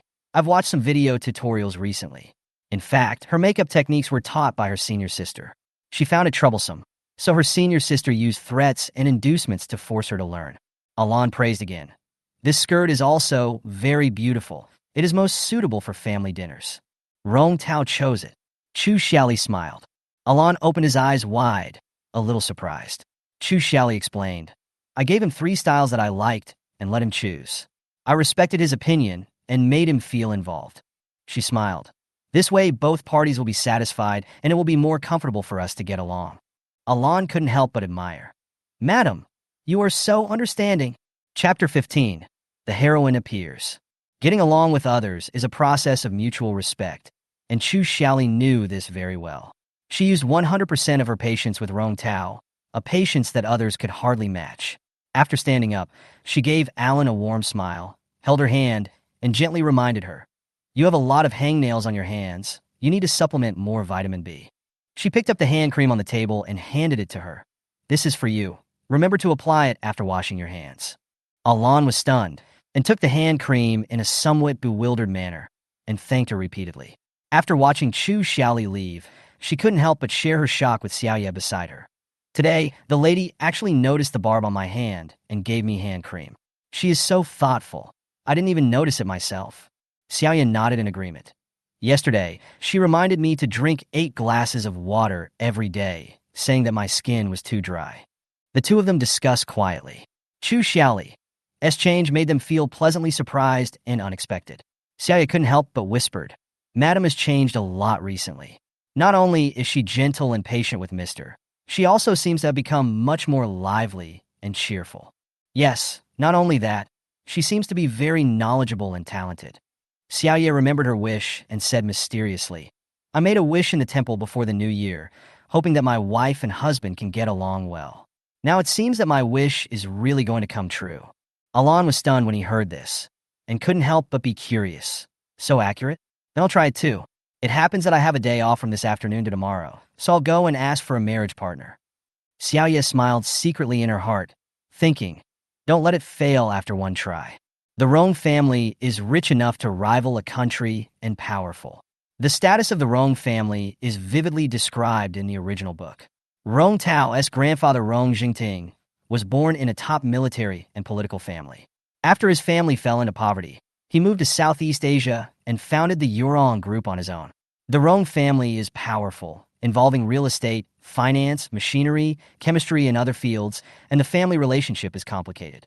Even if Chu Xiaoli browsed the family tree again in the car, she still couldn't completely sort out the blood relationship. She only knew that Grandpa Rong favored his eldest grandson Rong Yin the most because he looked like her when she was young. Rong Yin had served overseas for many years and would return home to attend the family dinner today. Another favored granddaughter was Rong Ying, the youngest granddaughter of the Rong family. Rong Yan's younger sister was only 20 years old and was currently studying at the Film and Television Academy.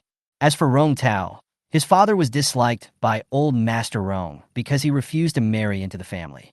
Rong Tao's parents died early, and he himself became disabled in both legs due to an accident.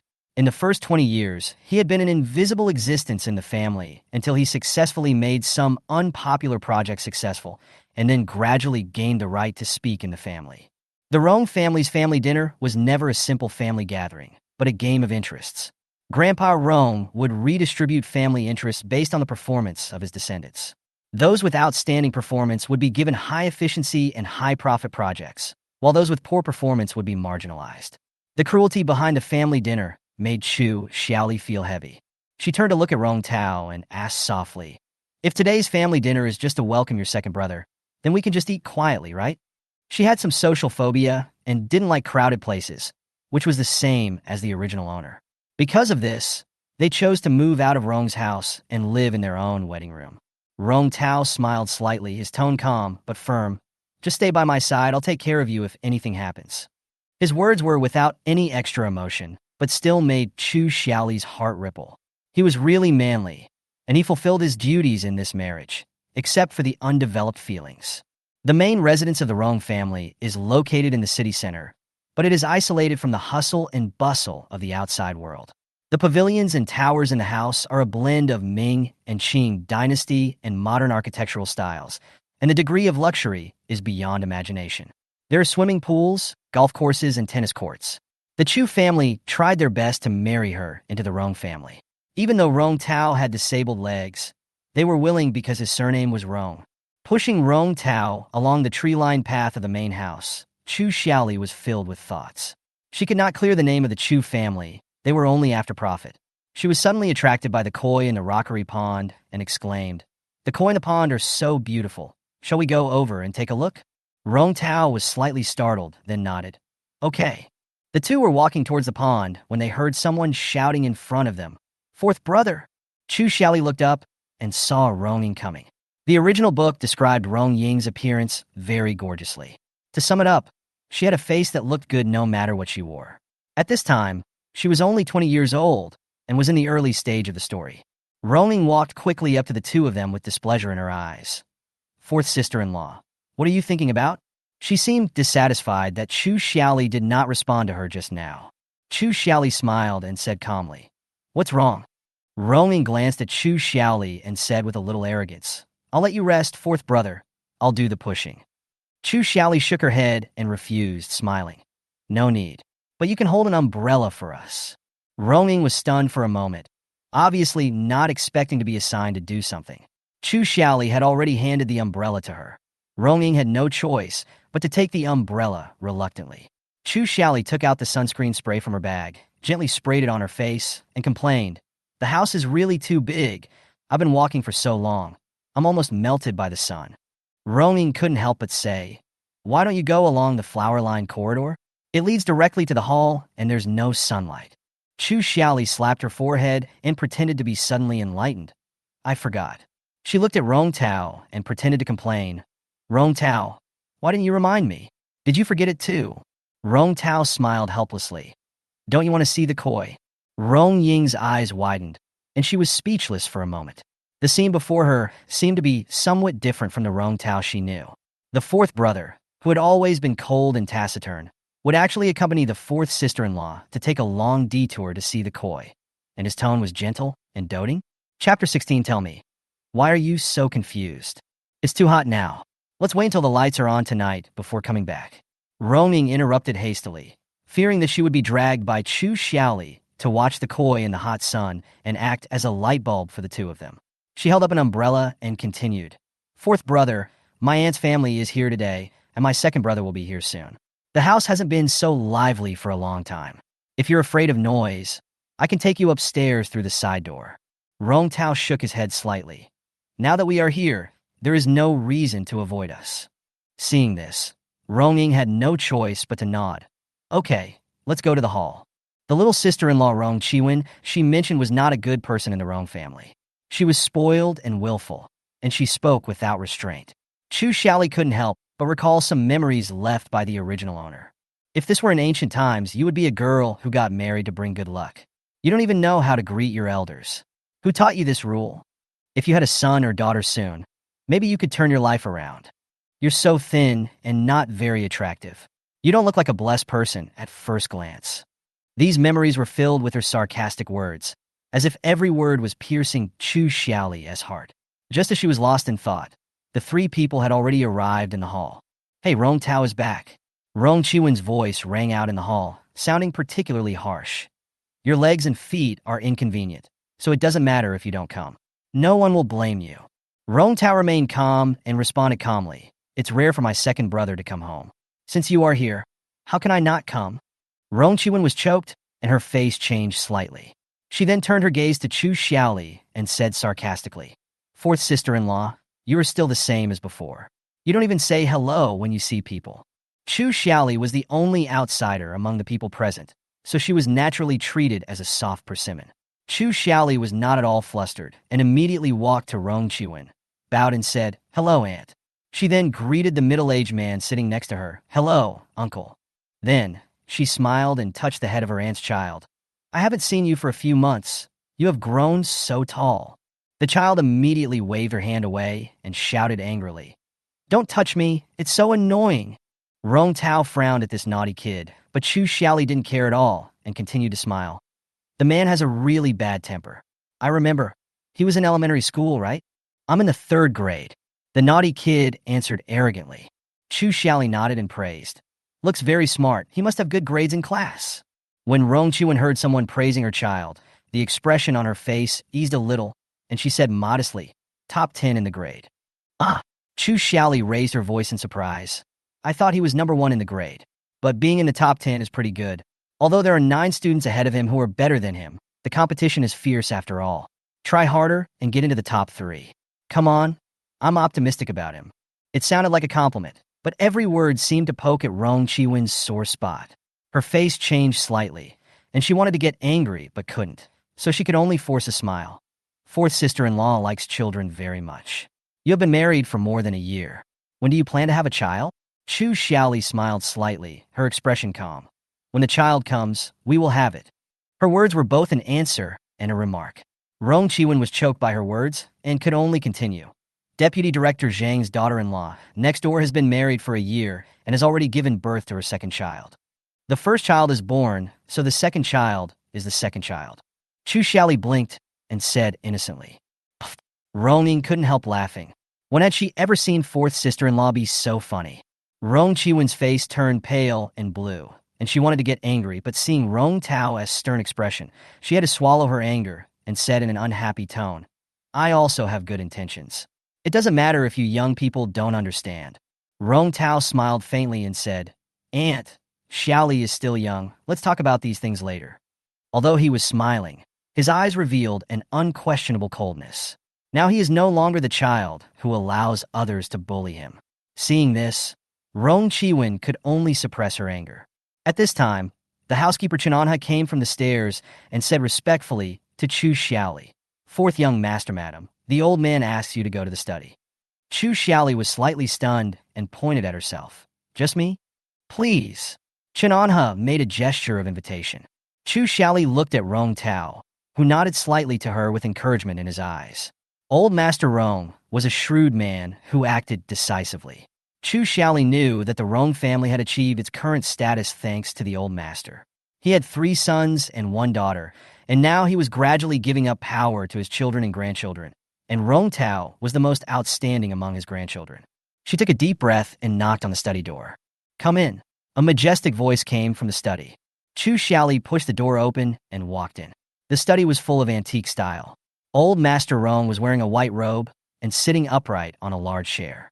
He exuded an aura that did not allow anyone to argue with him. "Sit down." He pointed to the chair in front of him. Chu Xiaoli sat down as she was told. Old Master Rong leaned back in his chair and said straight to the point, "I heard that you were injured a while ago. What happened?" Rong Tao is tight-lipped, and I can't get the truth out of him. Chu Xiaoli was startled, but remained calm and replied, "I was confused." "Oh." Old Master Rong's eyes flashed with interest. "Tell me, why are you so confused?" Chu Xiaoli looked him straight in the eye, fearless. "I made friends carelessly and didn't know people well.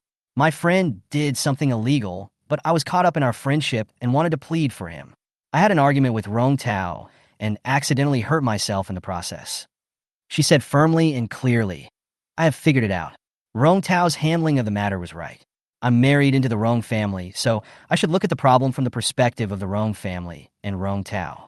She knew that old Master Rong was not concerned about her injuries, but whether her behavior would endanger the interests of the Rong family. As soon as she finished speaking, the vigilance in the old man's eyes was obviously relaxed a lot. "Are you getting along well with Rong Tao?" The old man changed the subject, and his tone became a little softer. "Rong Tao has been through a lot since he was a child. He has a dull personality. You should be more tolerant of him. Rong Tao doesn't like to talk, but he is very nice to me." Chu Xiaoli said seriously, "He is a sincere, gentle, and responsible person." The old man nodded slightly, with a look of relief on his face. However, just as he was about to stand up, he suddenly looked in pain, covered his heart with his hands, and fell to the ground in an instant. Chapter 17, A Heavy Slap on the Face. Chu Xiaoli jumped up from her chair immediately. Old Master Rong was probably old and had a sudden cardiac arrest. She quickly reached out to test his breathing and found that he was still breathing faintly, but his carotid artery was not beating. Her heart sank, and she immediately clenched her fist and punched the center of the old man's sternum. There was no response, so she hit him a second time, but there was still no beating. Just as she hit him for the 3rd time, the door was suddenly pushed open. "What are you doing?" A sharp female voice sounded. Chu Xiaoli didn't have time to identify who it was. She only heard Rong Chiwen shouting, "Take her away!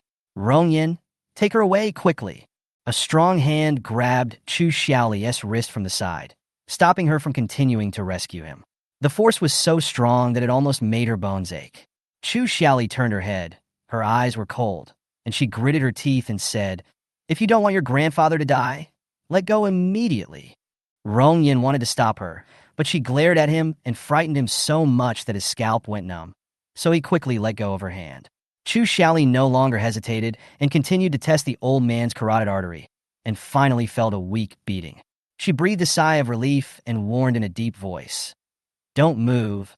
Whoever moves will be responsible." She carefully examined Rong's pupils and found that they had begun to shrink, and the color of his lips and nails gradually recovered. The family emergency doctor arrived quickly and confirmed that he was not seriously injured. The doctor quickly carried him to the bedroom for follow-up care. Chu Xiaoli wanted to go over to find out what was going on, but was blocked by someone. A fierce palm wind followed. Bang! She was slapped hard in the face. She was so nervous that she had no time to react. In addition, her legs and feet were numb from squatting for a long time, so the slap directly knocked her to the side. She propped herself on the table with one hand and barely stood up. Her ears were buzzing and her mouth was full of blood. Chu Xiaoli, what did you say to my dad that made him suddenly faint? Rong Chiwen was furious and raised her hand again. Stop! Rong Tao's voice came from outside the door, deep and full of anger. He was sitting in a wheelchair, holding the armrest tightly, his eyes full of powerlessness and anger. Rong Chiwen's husband hurriedly hugged her and tried to dissuade her. Calm down. The old man needs quiet. How can I stay calm? Rong Chiwen's eyes were filled with anger. My dad is unconscious, and you still want me to stay calm? Chu Xiaoli slowly raised her head, her cheeks flushed. She said calmly, I didn't say anything. I was just communicating normally. Grandpa fainted because of his old age, and the lack of blood supply to his heart caused sudden shock. I've already given him first aid, and there is no big problem now. He will wake up soon. She tried to stay calm and explain the current situation. At this moment, the sound of a wheelchair came closer, and Rong Tao had already arrived beside her. He held her hand, his eyes filled with complex emotions, anger, heartache, and deep regret. Chu Xiaoli forced a smile at him and said softly, I'm fine, Grandpa should be awake by now. Sit down first, Rong Tao said in a low voice, turning to Rong Ying and ordering, Rong Ying, go get an ice pack. Rong Ying went downstairs immediately, and soon the housekeeper came up to report. The old man is fine now, thanks to the fourth young master's wife for giving him first aid, otherwise the consequences would be disastrous. Is Grandpa okay? Rong Tao frowned and spoke in a cold tone. There's no danger for now, but you need to rest more. Okay, he responded coldly, and everyone around him felt an invisible pressure. Rong Ying came back with an ice pack. Rong Tao took it and said to Chu Xiaoli in a gentle voice, Your face needs ice. When the ice pack touched Chu Xiaoli's face, she couldn't help but take a breath of cold air, and tears unconsciously slid down and dripped onto the back of Rong Tao's hand. The man's brows knitted instantly. Rong Tao asked her to hold the ice pack, then turned around, glanced around coldly, and said in a low but authoritative voice, The matter has been investigated. Grandpa suffered a sudden shock, and it had nothing to do with Xiaoli. The doctor also said that it was her first aid that saved Grandpa from danger. He turned his gaze to his second brother, his eyes like a knife. Those who misunderstood her just now apologized to her now. Rong Yin stood aside, hesitant. Ask him to apologize? He is the second young master of the Rong family. When will it be his turn to apologize? But Rong Tao's refusal to give up forced him to bow his head. Although he has a bad temper, he is not unreasonable. Rong Yin stepped forward and said sincerely, Fourth brother's wife, I'm sorry. I was in a hurry just now, and I offended you. Please forgive me. Chu Xiaoli nodded slightly, appearing calm. I accept your apology. But in her heart she snorted. I would be so easy to talk to only because you are Rong Tao's second brother. Otherwise, just because you almost broke my wrist, I will make you pay the price. After Rong Yin apologized, he dragged Rong Ying, who refused to leave out. Although Rong Ying was reluctant, she had no choice but to follow him under the gaze of her second brother. Rong Chiwen's face turned pale and blue when she saw this. She naturally couldn't apologize, and she still resented her husband for stopping her from slapping Chu Xiaoli a few more times. She snorted coldly and was about to turn around and leave. At this time, Rong Tao's voice sounded coldly from behind. If you dare to walk out of this door today, don't even think about stepping into the Rong family's door again in the future. Rong Chiwen stopped and looked back in disbelief. What did you say? You were threatening me? Why? I am your elder. Rong Tao didn't get angry but laughed. Just try it. His smile was icy cold, and the chill in his eyes frightened everyone present. Rong Chiwen's husband quickly stepped forward and advised. Chiwen, apologize. He knew Rong Tao's methods, and he was not someone who could be easily provoked. Although his wife was usually arrogant, the fourth young master in front of him was a silent but sharp man. Chapter 18. Rong Tao raised his hand and wiped away the tears from her eyes. How can an elder apologize to a younger person? Besides, I hit her because... Rong Chiwen was suddenly speechless, and then she raised her voice in anger. Isn't it because I'm worried about my dad? Rong Tao didn't have the patience to argue with her anymore and folded his hands in silence. He turned to look at Chu Xiaoli, signaling her not to say anything more. Today, he wanted Rong Chiwen to understand clearly that the dominance of the Rong family was no longer determined by her high status, but by him. I can't possibly apologize. Rong Chiwen still said stubbornly, That doesn't make sense, Rong Tao. It's not your turn to be the boss here. Wait until Dad wakes up. Bang! A resounding slap echoed through the hall. The expression on Rong Chi-win's face froze instantly, and everyone was stunned. The one who hit her was her husband Wan Wei. He turned around and bowed deeply. "I'm sorry, I apologize to you too on behalf of Chi-win." Rong Tao did not respond. Wan Wei could only keep bowing, as if he was lowered into the dust. "You're going in the wrong direction." Rong Tao reminded calmly, "The person who should apologize is over here." Wan Wei straightened up and bowed deeply to Chu Xiaoli again. "I'm sorry, Madam Fourth Young Master. I apologize to you."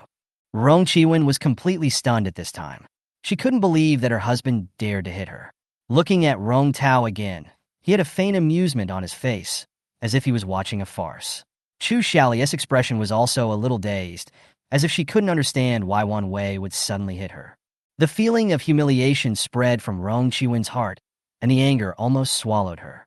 She stamped her feet fiercely, and finally rushed out with hatred. Wan Wei hurriedly said, "Chi-win has a hot temper. I'll go over and take a look." Rong Tao didn't say anything, turned around, and took the ice pack to apply to Chu Xiaoli's face. Wan Wei didn't dare to move without permission, so he could only stand there, his back soaked with sweat. Chu Xiaoli gently pulled Rong Tao's sleeve. She knew that if she continued to make a fuss, it might not end. This is the Rong family. She didn't want to make a big fuss. She just expressed her loyalty to old Master Rong and promised to consider the issue from the Rong family's perspective. Rong Tao glanced at her and hummed softly, signaling Wan Wei to leave. After getting permission, Wan Wei seemed to be pardoned and immediately fled out of the hall. Chu Xiaoli looked at this scene, covered her face, and whispered, "I didn't expect my uncle-in-law to do it." Rong Tao looked calm. "He works under me. He knows who he relies on for food." Although Rong Chi-win was pampered and ignorant of the world, Wan Wei knew in his heart. If he offended his wife, he could still survive, and he would not starve to death if he divorced her. But if he offended Rong Tao, he would really die. So, that slap seemed unexpected, but it was actually his most rational choice. Rong Tao even guessed that this might be the result that Wan Wei wanted to see. The humiliation of being slapped in the face by her own husband made Rong Chi-win more furious than any external punishment. She was afraid that she would suffer in humiliation for a long time. Chu Xiaoli looked at Rong Tao with mixed feelings. She suddenly realized that the man in front of her was not as gentle and easy to get along with as he seemed on the surface. He understood people's hearts very well and would never be easily manipulated by anyone. The swelling seems to have gone down a bit. Rong Tao whispered, his slender fingers gently brushing her cheek, bringing a cool touch.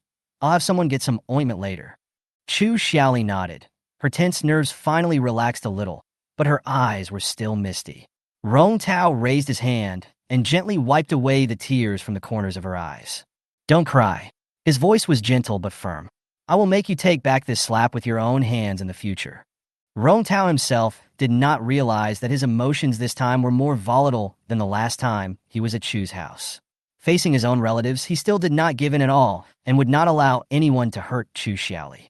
Chu Xiaoli said in a slightly hoarse voice, "I don't want to see her again. If she dares to mess around again, I won't give her face again." She hesitated for a moment and asked again, "My sister-in-law was slapped by her husband today and lost face. Will it be bad for you?" "That depends on whether she has the ability to do so," Rong Tao said coldly. Chu Xiaoli's heart trembled, and she understood his fearless and powerful aura, and all her worries seemed unnecessary. "Let's go see Grandpa." "Good. Luckily, I took a first aid course at school, otherwise it would have been very dangerous." Rong Tao looked at her sincerely. "We are all very grateful to you. It's my duty. Saving the dying and healing the wounded is the duty of every doctor." Chu Xiaoli blurted out, then quickly changed her words. "Actually, I was also very nervous." Fortunately, Grandpa was fine at that time. Rong Tao did not ask any more questions and took her to the study. Old Master Rong was already awake and in good condition and was resting now. The emergency doctor came forward to ask Chu Xiaoli some details, and she answered fluently. The other party repeatedly praised her for her timely first aid and professional techniques, which saved the old man's life. Chu Xiaoli was worried. "Stop praising me, or my husband will become suspicious." At the dinner, Grandpa Rong was absent, and Rong Chi-win was also not there. It was said that she drove away quickly. Only the eldest family, Rong Tao and Chu Xiaoli, were at the table. The atmosphere was strangely quiet. No one was willing to speak up. Even Rong Ying, who usually talked a lot, was silent. The episode that just happened made everyone feel complicated. Even if they were calm on the surface, waves had already been set off in their hearts. Chu Xiaoli's hand still hurts, and the medicine has no effect. She has no strength to hold the fork. The main course is beef Wellington, which is even more difficult for her to eat. Rong Tao looked at her aggrieved look, silently cut his steak, put it in front of her, and asked with concern, "Eat this. Can you move your hands?" His voice broke the silence at the table, and Chu Xiaoli suddenly felt several eyes on her. Rong Ying, sister-in-law, you won't ask brother to feed you, right? Rong Yin, I've apologized. You won't cause me any more trouble, right? Chu Xiaoli raised her left hand and shook it. This hand is fine. Rong Tao feed her in front of so many people. Although she had some thoughts of acting coquettishly in her heart, the occasion did not allow it, so she had to give up. After dinner, Wu Ma came to say that the room had been cleaned up and the fourth young master and young mistress's change of clothes were also ready. Rong Tao explained, "In case Grandpa has any more emergencies, we have to stay overnight." Chu Xiaoli nodded. "Okay, I'll go run you a bath." Rong Tao held her back and smiled mysteriously. "Don't you want to see the koi?" She was stunned for a moment before she remembered that she wanted to go see the koi during the day. She didn't expect that he still remembered. "Ask the kitchen to get you some fish food," Rong Tao ordered, "and spray some mosquito repellent." The two left the hall and walked towards a rockery pond.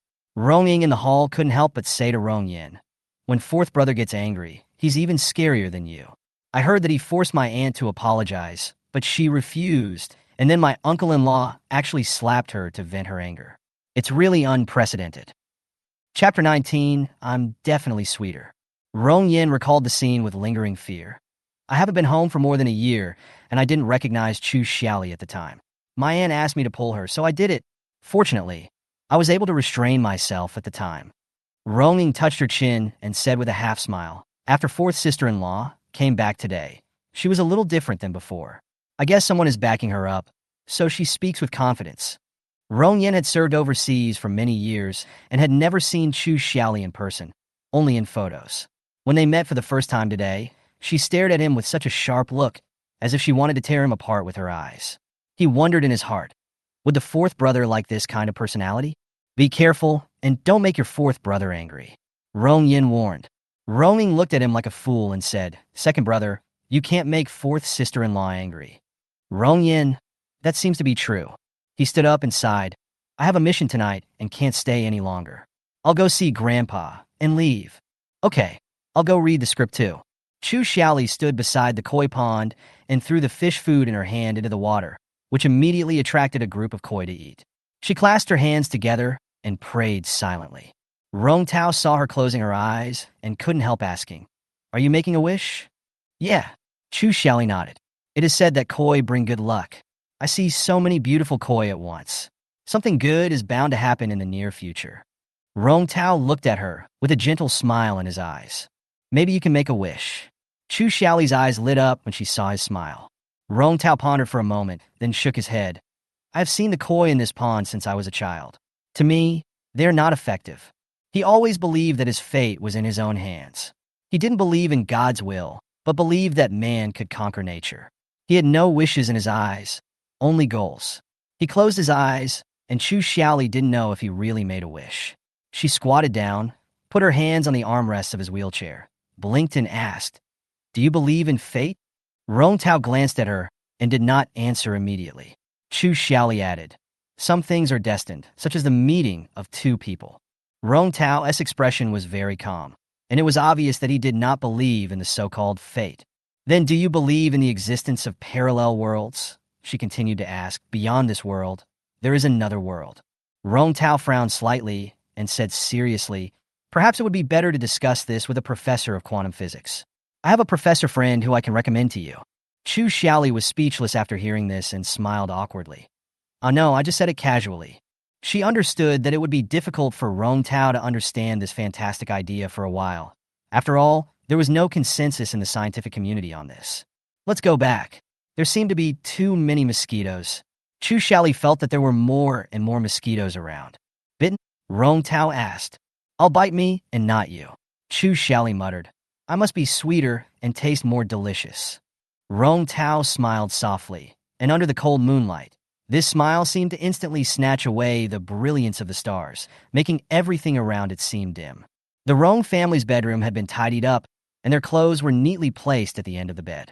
When Chu Xiaoli was walking with Rong Tao through the living room, Ronging called her. "Fourth sister-in-law, can you help me look at the script?" Ronging said with a smile. "I heard that you have studied literature appreciation, so I want to hear your opinion." Chu Xiaoli was slightly stunned. "Have I studied it?" Then she realized that the original owner had indeed studied this major for 2 years, but later dropped out. "Sure." Chu Xiaoli agreed immediately. Ronging hurriedly took her hand and said to Rong Tao, "Fourth brother, I'm borrowing my sister-in-law. I'll return it to you later." Rong Tao nodded. "I'll go up first." Ronging pulled Chu Xiaoli to sit on the sofa, pointed at a pile of manuscripts, and said helplessly, "My agent pushed several scripts to me, but I was not particularly satisfied with any of them." Chu Xiaoli picked up a script and flipped through it, almost falling asleep. The script had confusing logic and a slow plot, and it was hard to imagine that this was the work that was handed to Ronging. The agent should be replaced immediately. She recalled the plot in the original book. Ronging had just entered the entertainment industry and had taken on several bad films due to bad relationships, which led to a Waterloo in her reputation. Later, she accidentally got a 2-year-old costume drama Palace, in which she played the second female role, a princess of a fallen country who did not talk about love but was bent on revenge. The stills of her wearing a red wedding dress and smiling back in blood instantly went viral on the internet, and Ronging also successfully turned things around.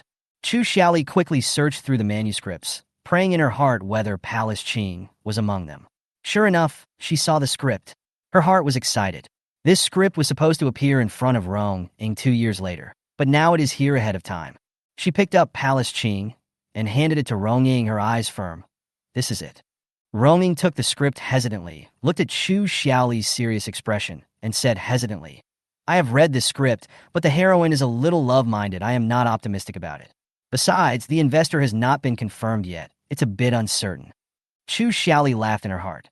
"Ronging, won't you still be in love when you fall in love in the future?" She cried for the scumbag, gave up her self-esteem for the so-called love, and finally forgave the scumbag. But she didn't say it out loud, but smiled and advised, "Girls in love are all a little in love. But I think the second female role in the script is more three-dimensional and flesh and blood, and more suitable for you." "Female second?" "Yes, the character itself is very bright. If it is performed well, it will be easier to attract the audience and become the favorite in their hearts." Ronging nodded slightly. "Then I'll take a look." Chu Xiaoli pursed her lips and added, "I'm just giving you a reference. In the end, you still have to listen to your own opinion." The trajectory in the original book seems to be changing, but Ronging, as the original heroine, must have a halo, especially in her career. She hopes Ronging can make a wise choice. If Palace Qing is really finalized, Chu Xiaoli secretly decided in her heart that she would also invest in part of it. Chapter 20: Sleeping in a Bed for the First Time. Ronging carefully considered Chu Xiaoli's suggestion, and after careful analysis, she found that this was indeed one of the best roles she could get in the entertainment industry. Ronging did not want to rely on her family's connections and only wanted to rely on her own efforts. Chu Xiaoli stood up and said, "Then I'll go up first." "Okay, thank you, fourth sister-in-law," Ronging said gratefully. Chu Xiaoli's inner thoughts, "You're welcome. Please let me curry your favor." When she returned to the room, Rong Tao had already washed up and was lying on the bed with a tablet to handle work. Chu Xiaoli closed the door and suddenly realized a problem. Were they going to sleep in the same bed tonight? There didn't seem to be any other place to sleep in the room. Chu Xiaoli took her change of clothes and went into the bathroom. After nearly an hour of drying her hair, she came out. She sat in front of the dressing table and began to apply skincare lotion and then eye cream, her movements slow and meticulous. Rong Tao glanced at her curiously. "It takes an hour to take a bath, and another 20 minutes to apply lotion?" Chu Xiaoli couldn't delay any longer, so she pursed her lips, silently walked to the other side of the bed, and climbed up. The bed was big, enough for 2 people to occupy one side, but she still felt nervous. As soon as she lay down, she met Rong Tao's inquiring eyes. The two were silent. Chu Xiaoli took a deep breath and said, "I don't have any bad sleeping habits." What was she talking about? She sounded as if she couldn't wait to sleep with him. Rong Tao put down the tablet and asked, "Is your face better?" Chu Xiaoli nodded. "The swelling has gone down." "Where are your hands?" "It still hurts a little." At this time, there was a knock on the door. Chu Xiaoli jumped out of bed and opened the door. It was the servant of the family, holding a bag in his hand, saying that it was a gift of apology from the second young master Rong Yin. Chu Xiaoli thanked him and opened the bag to see some ointment and fruit inside. She walked back to the bed and sat down, saying, "My second brother sent me some ointment and some fruit." She didn't even look at the ointment, but directly picked up a piece of fruit and put it to Rong Tao's lips. "Eat one." "I've brushed my teeth." Rong Tao responded indifferently. "Oh, okay then." Chu Xiaoli smiled and ate a piece of honeydew melon. "This melon looks very sweet. I can't bear to save it for tomorrow." She swallowed the honeydew melon and said, "Your second brother was very irritable today and almost crushed my wrist. He has always been like this." Rong Tao explained, "He has no bad intentions. He is your second brother. He has apologized, and now he has sent you ointment and fruit. This matter is over." Chu Xiaoli said magnanimously, "Turn your face around." Rong Tao picked up the ointment, dipped a little with a cotton swab, and gently applied it on her face. His breath lingered on her cheek, and Chu Xiaoli felt her heartbeat quicken. Rong Tao poured some more active oil into his palm and gently rubbed it on her wrist. Their breathing intertwined, and the atmosphere was ambiguous and subtle. "Okay," Rong Tao said. "Thank you." Chu Xiaoli pursed her lips and couldn't help but say, "You've vented my anger today. It's really so cool." Rong Tao said calmly, "When she hits you, she is hitting me in the face." Chu Xiaoli was stunned for a moment, then pouted and said, "Is that the only reason?" Rong Tao raised his eyebrows slightly. "You also felt bad when I was bullied?" Chu Xiaoli asked, moving closer to him more brazenly. "Is it so difficult to admit it?" Rong Tao was silent for a moment and finally said softly, "Yes." Chu Xiaoli suddenly felt that her face and wrist no longer hurt. She moved closer to him and smiled, even more wantonly. "Actually, I was very angry at first, but the moment you appeared, I suddenly calmed down." Rong Tao lowered his head slightly, looked at her, and said in a deep voice, "Today something happened suddenly. I came late and made you feel wronged. Being wronged is a small matter." Chu Xiaoli said softly, "It would be a big deal if Grandpa couldn't be saved."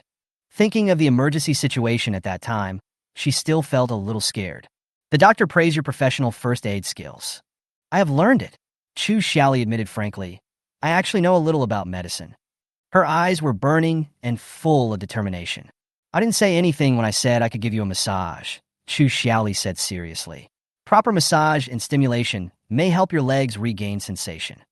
Rong Tao's eyes darkened. "When I was 10 years old, the doctor had already diagnosed that I would never be able to stand up in my lifetime."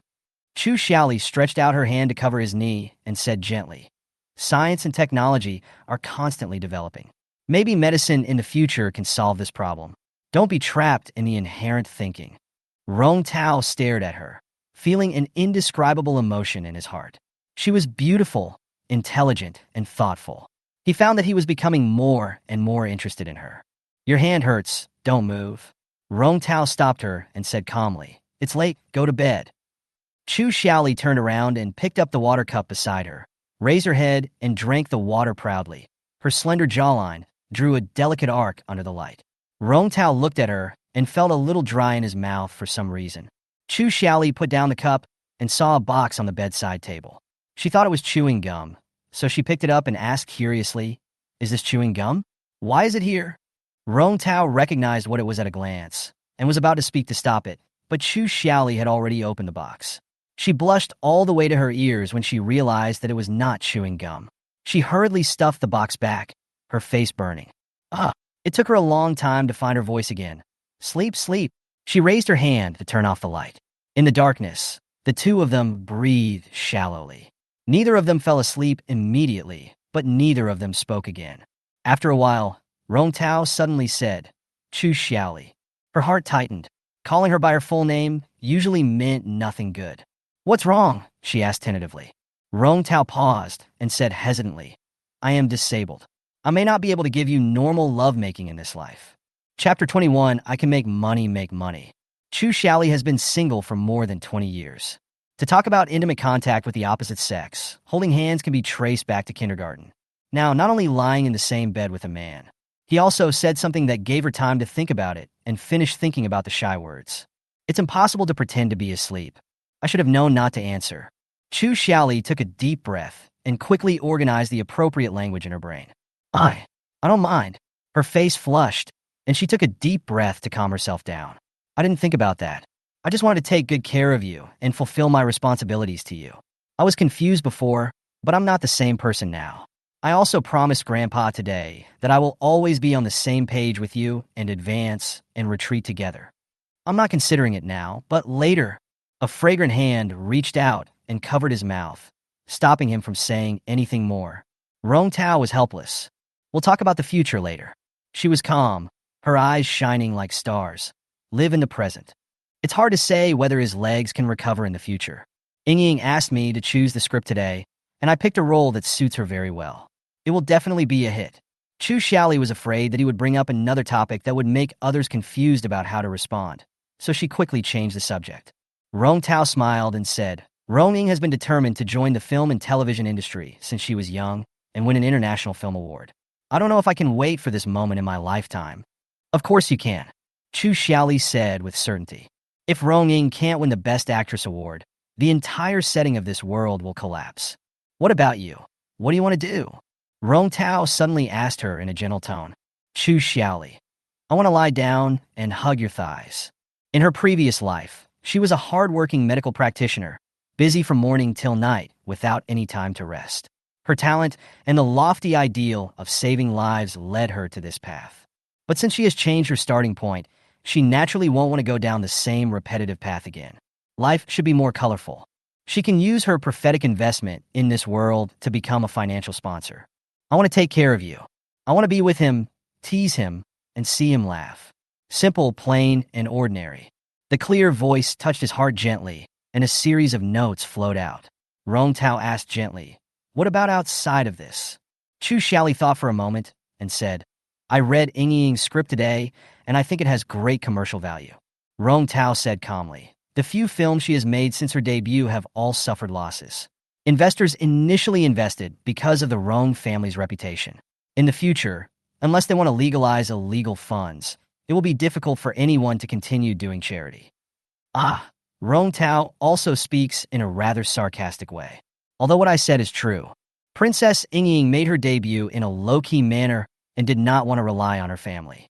As an elder brother, Rong Tao still gave some support secretly, but the losses were too great, and if things continued like this, he would not be able to explain to the board of directors. This time it's different, Chu Xiaoli said. With my business sense and appreciation of art and literature, I know this drama will be a hit. So, Rong Tao raised his eyebrows. I want to invest. What about the funds? You gave me a card last time. Have you forgotten it? Chu Xiaoli said with a smile. That's just daily living expenses, said Rong Tao. It will be enough to cover her expenses for a period of time. That's enough. Chu Xiaoli pursed her lips. I will make more money from it. She was confident and bold. I will pay you back as soon as I have money. She received the money from Rong Tao. She reserved a portion to pay for legal fees, and quickly opened an account with the remaining money to purchase technology stocks and medical beauty and biological stocks. The growth was encouraging, and when the right time came to sell them, the funds could be multiplied tenfold. By that time, after deducting taxes, there would probably be 5 million left in the account. The setting of this world is about 10 years behind her world as a whole. Chu Xiaoli has read a lot of books and knows that the overall economic trends and directions will not deviate. Just feel free to buy stocks in the technology sector. Seeing Rong Tao didn't say anything, she hurriedly said, it must be a legal method. Don't worry, but keep it secret for now. Rong Tao didn't ask any more questions. Chu Xiaoli came closer again. You don't seem curious at all? The man's voice sounded coldly. You opened an account at Huaxin Securities. Chu Xiaoli was surprised. How did you know? In order to conceal her tracks, she deliberately avoided the financial system under Rong Group and chose a less well-known securities company. Chu Xiaoli thought silently. It's not like the boss will know everything she does. She also wanted to wait until the day of the sale to take a screenshot and show it to him, so that he would be surprised, amazed, and envious. In the end, she is still the clown herself. Seeing that she was silent, Rong Tao thought she was unhappy and explained, Huaxin Securities is controlled by me personally, and the account manager will report to me regularly. Through mergers and reorganizations years ago, he held 51% of the shares of Huaxin Securities and had absolute say.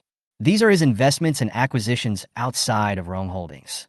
Chu Xiaoli, no matter how many times I go around, I still can't escape from his clutches. I see. Otherwise, I would say you are too amazing. Chu Xiaoli thought for a moment and said, before opening the account, I analyzed the equity structure of Huaxin Securities and did not see your name. Rong Tao. Yeah. He did this on purpose to avoid risks and conflicts with Rong's financial system while also seeking greater benefits for himself. Chu Xiaoli immediately stopped asking questions and said, I understand. I will keep my mouth shut. Go to sleep. Good night. Good night. Chu Xiaoli hugged the pillow and closed her eyes. It was also the first time for Rong Tao to sleep with someone next to him. What's rare is that he doesn't reject it. I didn't even use any calming essential oil aromatherapy to help me sleep, and I still had a good night's sleep. Chu Xiaoli, who was sleeping on the other side. She had fair and delicate skin, and her breathing was shallow. She slept very quietly, and perhaps she was afraid of disturbing him, so she shrank to the corner of the bed and looked like a small ball at the moment. Some strands of hair fell on the side of her nose, moving slightly with her breathing. Rong Tao stretched out his hand uncontrollably, wanting to brush away the strand of hair for her. But Chu Xiaoli had already taken action herself and pushed her itchy hair aside. The hand froze in midair, then was retracted. Chu Xiaoli knew nothing, turned over, and continued to sleep. When she woke up, Rong Tao had already finished washing up and appeared in the restaurant downstairs. His movements were so gentle that she didn't feel anything at all while she was sleeping. The two of them slept together last night, and she didn't seem to have any discomfort. When Chu Xiaoli appeared in the restaurant, it seemed that everyone was already there, waiting for her alone. She walked over to Rong Tao and sat down, smiling apologetically. Sorry, I'm late. Nothing. The speaker was old Master Rong. He looked better after a night's rest. He leaned over and smiled kindly at Chu Xiaoli. Look, is the breakfast prepared by the kitchen to your liking? If you want anything else, ask the kitchen to prepare it now. Is this a special treatment? Chu Xiaoli said sensibly and politely. These are already very rich, so I won't bother the kitchen. Grandpa, you look very good today. Would you like some porridge? I'll serve it to you. Okay, the old man said cheerfully. Pick me 2 steamed buns too. Chu Xiaoli said instinctively. Grandpa, eating steamed buns can easily cause blood sugar fluctuations. How about eating an egg? As soon as he finished speaking, everyone at the table looked unhappy. The old man is stubborn, doesn't like to listen to advice, and hates boiled eggs the most. Anyone who dares to advise him will be scolded. Chapter 22, Little Liar. Can't eat it? The old man's tone dropped for a moment, sounding aggrieved. Then don't eat it. He muttered, I don't like boiled eggs, it's uncomfortable to eat. Although the doctor repeatedly suggested that he take protein supplements, he turned a deaf ear to all the suggestions. The younger generations in the family knew his temper and did not dare to control him. The only person in the world who dared to control the old man was Rong Tao's grandmother, who passed away many years ago, so the old man has been left alone all these years. Yes, it's a little hard to swallow. Chu Xiaoli agreed with him at first, then quickly changed the subject and said, but you can break it up and put it in the porridge, it's more nutritious. She squinted and smiled. Grandpa, eating more eggs is good for your health, better than a spirited young man. Then she peeled an egg and said, shall I put it in your porridge? The tone is gentle, but the attitude is firm. There's a kind of toughness in my bones. Okay, I'll listen to you. The old man was at a loss. Everyone breathed a sigh of relief and couldn't help but look at her with admiration. The 4-son's wife seems to have changed a lot. Chu Xiaoli calmly took an egg for herself, peeled half of the shell, handed it to Rong Tao and said, here you go. Rong Tao took a bite of the egg from her hand. Hello. Why did you bite it directly? I didn't mean to feed you. He drank a sip of milk and frowned at Renjing. Too disgusting. Before leaving the Rong family, Mr. Rong gave Chu Xiaoli a red envelope. It's thin, probably a check, not a $100 bill. Chu Xiaoli personally, with words of thanks. You can see that the old man is also a little scared. Chu Xiaoli accepted it without any hesitation and said, Grandpa, just in case, please have someone accompany you. Remember to take the medicine prescribed by the doctor and take care of yourself. Mr. Rong nodded. Okay. In the car, Chu Xiaoli said to Rong Tao mysteriously, Grandpa gave me a gift, saying that he was grateful for my timely rescue. Can you guess what the gift is? Check. Rong Tao looked at her lost little expression and wondered if he should deliberately guess wrong a few times to increase the fun of the interaction. Chu Xiaoli took out the red envelope and took out the check inside, which was worth 500,000 yuan. This number is also very good. She carefully took it back and said, Grandpa is so generous. You saved his life. Rong Tao said he was shot in the heart a long time ago, and the bullet is still in his body. Due to the lack of medical care at the time, it has never been removed. His age has become a risk factor. You haven't taken it out yet? The risk is too great. No doctor dares to move. Chu Xiaoli was silent.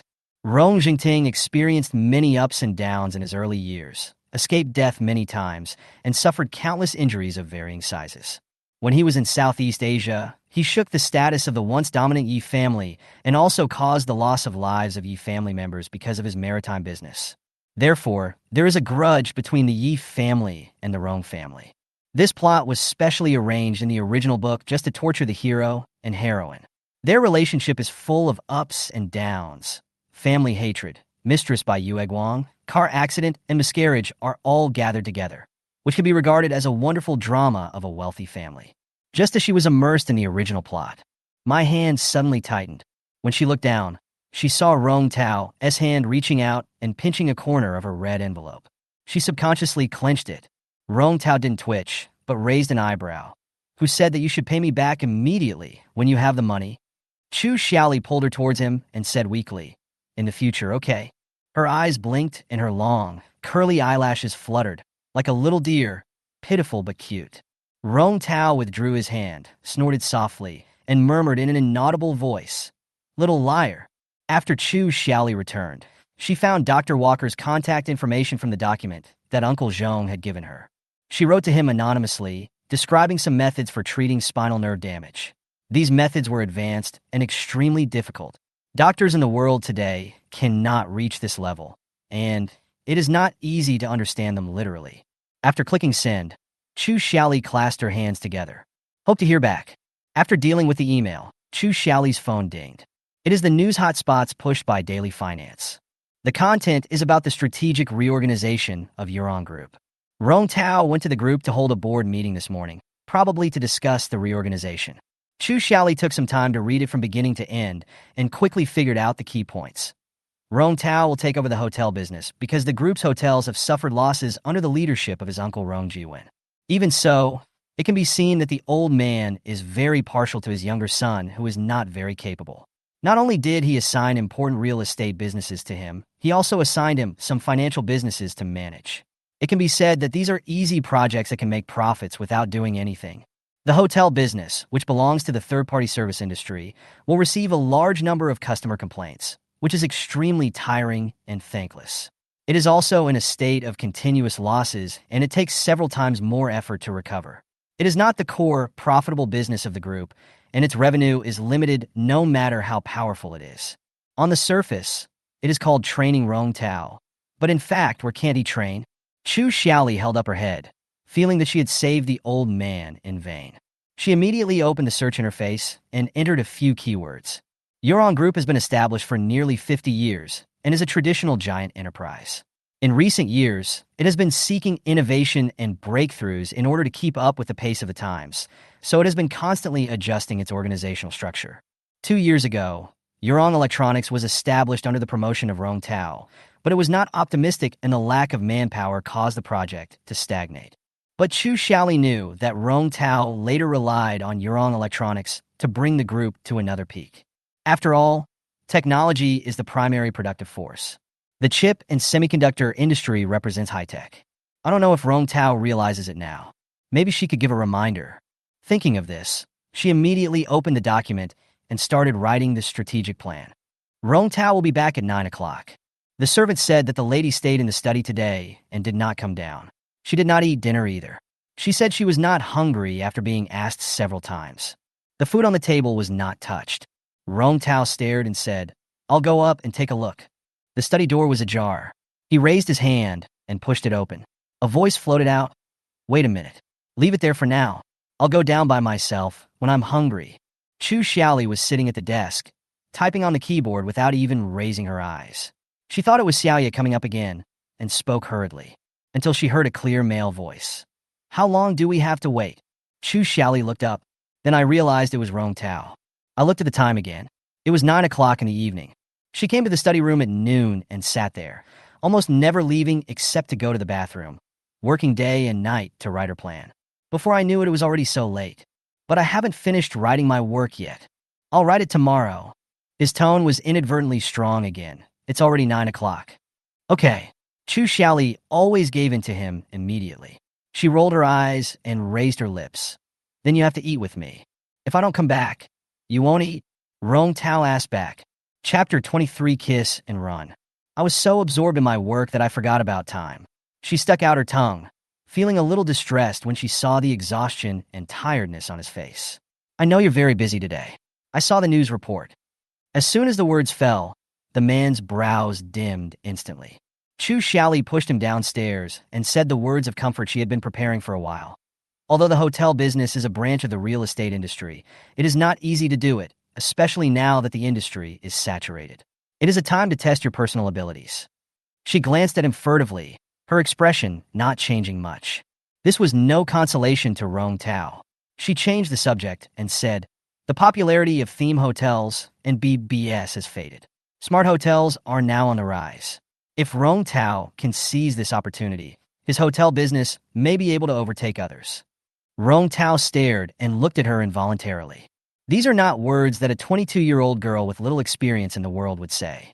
The height, breadth, and depth of his strategic vision surpassed those of the heads of various hotel business departments today, who are still thinking about how to attract customers through marketing and service and have no competitiveness at all. Rong Tao understood instantly that it was no wonder that Rong's hotels had been losing money year after year. It was because of the existence of this bunch of rubbish. He remained silent during the meeting, and on the way back, he had thought countless times about laying off all the employees. Of course, I just said it casually. Chu Xiaoli was reserved. You put it very well. Rong Tao said. Do you have a specific plan? Writing. Actually, not yet. The two of them sat down in the restaurant. Chu Xiaoli frowned and said, the problem now is not the future development direction of Yurong Hotel, but whether there are available experienced people to help you push forward the implementation after you transfer from the familiar and established financial business. If not, all plans are castles in the air and cannot be implemented. She pointed out the current problems incisively. Rong Tao pursed his lips, thought for a while, and said, if I want to promote new business and there is no one around me who can be used, the only way is mergers and acquisitions. The two said in unison. Rong Tao's frowning brows relaxed. He looked at her deeply and said, you are very knowledgeable about strategic investment. He used affirmative sentences. Affirmation from the boss. Although Chu Xiaoli is a doctor of medicine, but I also minored in marketing during my undergraduate studies. There is also financial management and investment in private. With his extraordinary talent and hard work, he spent most of his time studying. Although he is young, he knows more than most people. There has been in-depth research recently. Really? He raised an eyebrow. Yes. Chu Xiaoli nodded. I also bought a lot of books to read. Let's eat. I'm hungry. After dinner, the two said goodnight to each other at the door. Chu Xiaoli squatted down, supported herself on the wheelchair with her hands, and smiled at Rong Tao with her face tilted. Rong Tao, what's wrong? Is there something on his face? When I finish writing the project plan, if you are satisfied, what kind of compensation will you give me? It turns out that benefits are coming. I will pay you twice the market rate for consulting firms. Wow, so generous. But she won't be short of money anymore. I don't want this. She smiled with narrowed eyes, which inexplicably showed some ill intention in Rong Tao's eyes. No money? Any other requests? It's too early to tell now. Chu Xiaoli raised the corners of her lips. I will definitely not make it difficult for you. His puzzled and complicated expression made her feel good. In recent days, Rong Tao was more relaxed in front of her, and his expressions became more varied. Looking at the handsome face in front of her, Chu Xiaoli had an idea. She moved closer and touched his cheek like a dragonfly. Then she said goodnight and ran away. Rong Tao, this girl, just run away after kissing. No sense of responsibility. After taking a shower, Chu Xiaoli rested her head on the pillow. I still can't calm down. Just like every young girl who is beginning to fall in love. Oh no. Chu Xiaoli is no longer a girl now. After being single for many years, she suddenly had a husband, and he was the type of man she loved most, who came out of the book and became a reality and lived by her side. He is handsome, intelligent, gentle, and tactful, except that he's a little colder and more straight. In other aspects, it is perfect. As for his health, although he was ill, so what? She must be able to cure him. Thinking of this, she opened her mobile email and found that she had not received a reply from Dr. Walker's laboratory.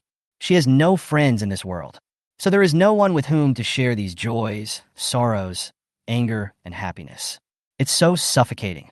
She tossed and turned at night and couldn't sleep. My mind was in a mess, and I got angry when I thought about Rong Tao being transferred from the financial business, which had already achieved results, to the marginalized hotel business. Rong Tao's parents passed away, and he has only been in the company for 4 years since returning from studying in the United States.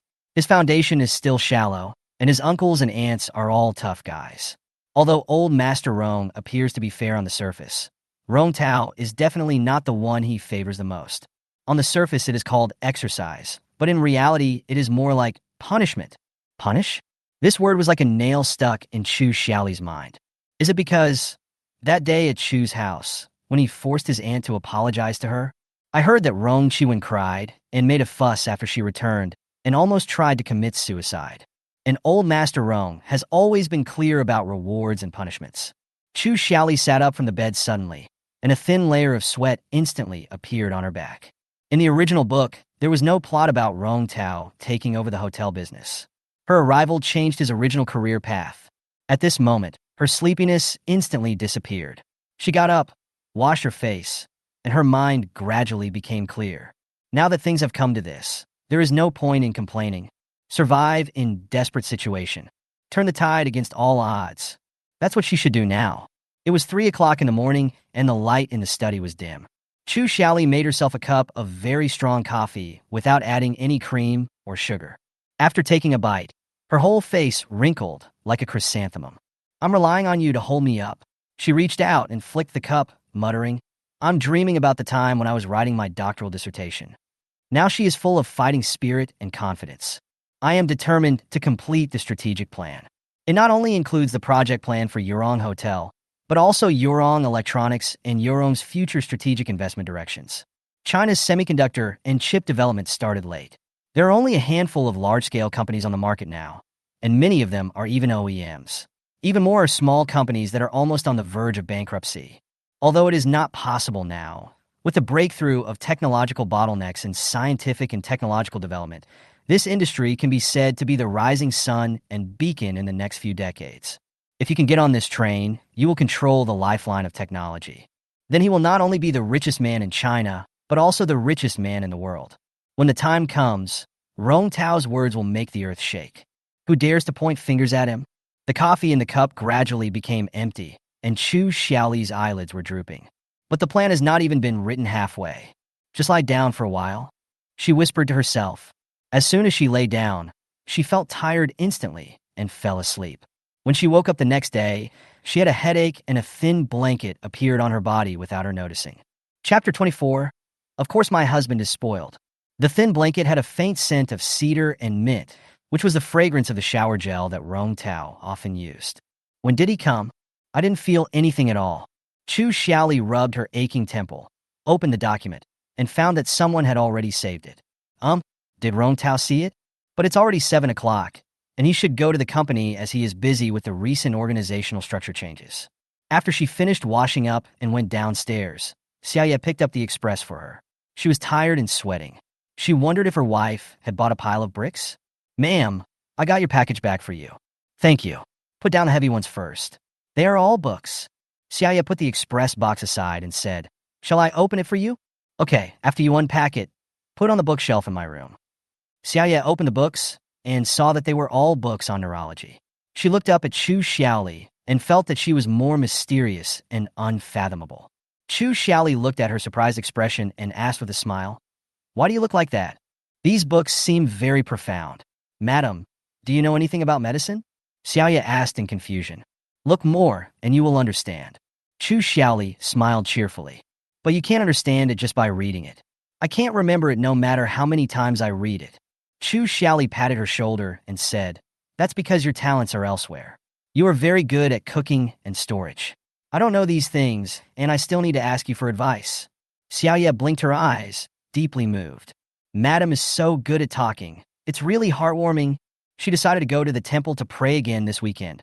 Chu Xiaoli checked her email again while having breakfast, but still received no reply. She prepared to write another letter. She tore off a piece of bread and put it in her mouth, and her cell phone dinged. There is news coming in. It's Lin Yi's. He followed instructions and synchronized Rong Tao's schedule for this week with her. Chu Xiaoli laughed while biting the bread. She immediately took a photo of her breakfast and sent it to Rong Tao, saying, "Good morning. The bread smelled really good this morning. I haven't had such delicious toast in a long time." Rong Tao should be in a meeting at this time, so he ignored her. She sent another message. "Thank you for the blanket. I was so sleepy last night that I slept in the study." Still no reply. Oh no, I guess I'm too busy. After drinking her coffee, she turned her phone to flight mode and went back to the study to write her plan.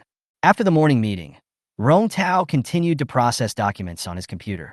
It was almost noon when he picked up his phone and saw the message from Chu Xiaoli. But it's not too early now.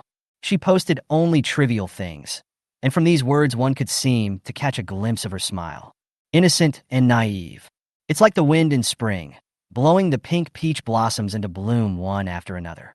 She really loves to laugh lately. His charming smile suddenly appeared in his mind. "Boss!" Lin Yi suddenly pushed the door open and interrupted him. Rong Tao put down his phone and asked, "What's the matter?" "The project in the west of the city has made some progress."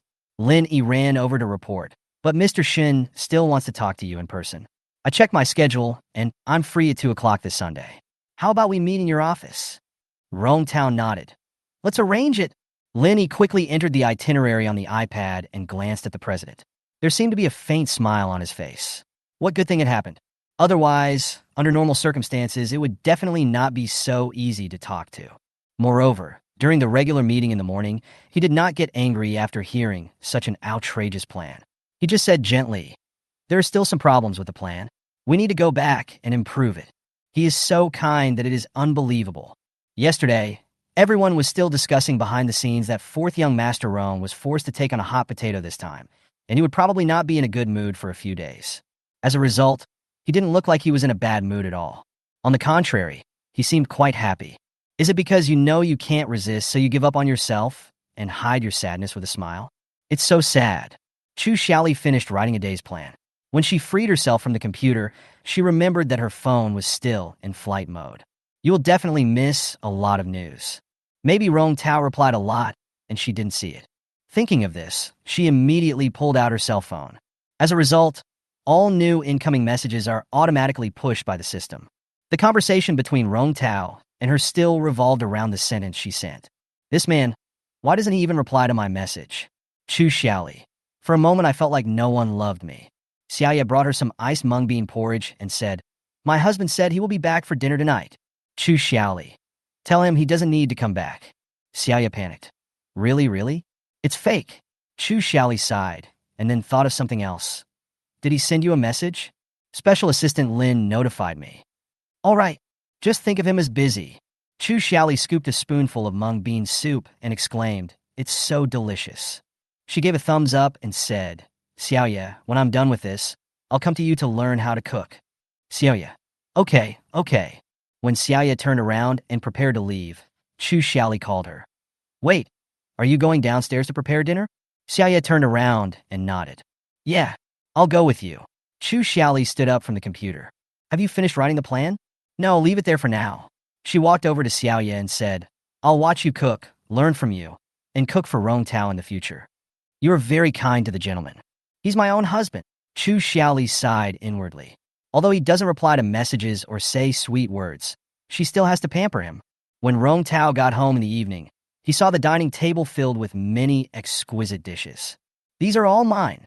Chu Xiaoli stretched out her hand and drew a semicircle on the table. "You did it. I arranged the dish." Chu Xiaoli doesn't take credit for herself, but she wants people to know what she has done. Rong Tao. "It's true. Thank you for your hard work." Chu Xiaoli pushed the chair away and sat down, then took the chopsticks and handed them to him. Rong Tao reached out to take it, but she tried hard to give it to him, staring into his eyes and asking, "Why didn't you reply to my message today?" She is direct and doesn't beat around the bush. "It was noon when I saw it." He explained, "This reason is not valid. You can't give him the chopsticks yet. Didn't you say you would reply when you saw my message? You didn't ask me anything." Rong Tao continued. Questions and answers. It was a way of communication he was familiar with. This is also the most common communication between him and his subordinates. Chu Xiaoli. "I'm just sharing my feelings with you." She coaxed. "You can also share with me the interesting things that happen in your day. For example, What did you do today? Meeting, he said. Chu Xiaoli loosened her grip and handed him the chopsticks. Then at least reply when you see it, at least send an emoji. Of course, if you can't reply to one, I will block you. She opened her phone and immediately bombarded him with emojis. I don't know what to reply to me in the future. Emojis are fine, to prove that you have seen my message. Chapter 25. Groaning in the room. Rong Tao received a long string of emoticons on his phone, and the corners of his mouth twitched. Chu Xiaoli took back her phone with satisfaction and looked at him with a smile. Okay, the man answered readily. Chu Xiaoli was satisfied and thought he was very well behaved. She picked up a piece of food with chopsticks and put it in his bowl. Eat more. Rong Tao didn't talk much and ate quietly. Chu Xiaoli was quiet at this moment, probably because she was tired of arranging the dishes. After finishing a bowl of white rice, she went to get another bowl, and she held the bowl with no image at all. Rong Tao looked at her in silence. Her appetite has increased a lot recently. Chu Xiaoli finished 2 bowls of rice and then had another bowl of soup. Because it was hot, she was forced to drink it in small sips. There's something on his face. Rong Tao spoke out. Chu Xiaoli looked up. Which way? Rong Tao pointed at her cheek. Right. She put her face forward and said, I can't see. Help me. He raised his slender fingers slightly and brushed off the rice grains on her face. There was oil stain on her fair little face, and he couldn't bear to see it. So he reached out and took out a tissue to wipe her face. Eat slowly. Be careful of indigestion. Chu Xiaoli took the opportunity to suggest. Then after dinner, I'll push you out for a walk. In the past, Uncle Zhong was the one who took care of these things. Now the young lady seems to be a bit strong, so she arranged everything directly. Rong Tao had no objection. The weather at the end of August was still a bit hot at night. The two lived in a Yuan villa. The surrounding environment is excellent, and the evening breeze does blow away some of the heat. Chu Xiaoli pushed him and talked all the way. It was the first time that Rong Tao knew that a person could talk so much. He likes quietness, but at this moment I don't find it annoying at all. In front of us, there was a group of children blowing bubbles, running around, and having a lot of fun in the sunset. Rong Tao looked at them, his thoughts suddenly becoming a little vague. Chu Xiaoli didn't feel it and asked, I looked at the schedule. You are free from 4 to 6 this Sunday. Can I make an appointment with you? No one answered. Chu Xiaoli bent down to look at him and found that he was staring at the child in front of him. Rong Tao came back to his senses and asked, Go on. I said I want to make an appointment with you after 4 o'clock on Sunday. My project book can be completed this week. Then I will go to your company to find you. Is that okay? Good. Then it's settled. She laughed and then said, Wait for me here for a while. She walked quickly to the children, took out the chocolate she had put in her pocket at noon, and exchanged it for a bubble-blowing toy. Want to blow bubbles? Chu Xiaoli turned back and handed the bubble water to Rong Tao and said, Try it. Rong Tao hadn't touched this thing for many years, so unsurprisingly, he failed the first time. Chu Xiaoli laughed and said, I'll teach you a way to blow bubbles very big. After that, she half squatted down and said to his hand, Take a deep breath first, then exhale slowly and use force at the end. Look, that's it. A huge bubble appeared in Rong Tao's hand and ran towards the setting sun. Make a wish now. Chu Xiaoli has been obsessed with making wishes on any object in her life. Maybe it's because there were too many exams when I was studying, so I always make wishes to pass every exam. Rong Tao was forced to close his eyes. In the sunlight, the bubbles reflected colorful colors. She clapped her hands and said, I'll blow a few more. She puffed out her cheeks and blew bubbles towards the sunset. The evening breeze blew gently, and Rong Tao looked at her puffy white face and was lost in thought for a moment. Until she found that the bubble water had dried up, she said, Now I feel that I am at a loss.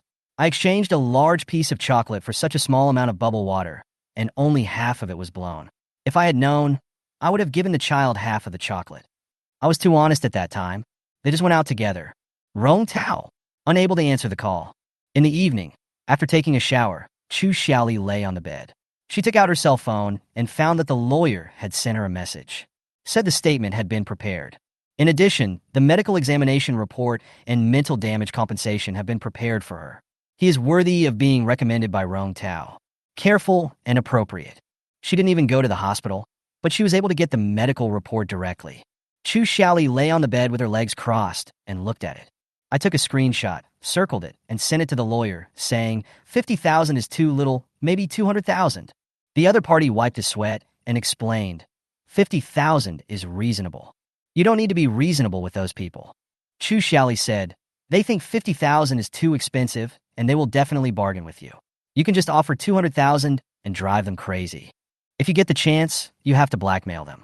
Her main goal was to immediately sever ties with the Chu family and say goodbye to her scumbag father, stepmother, and those sisters.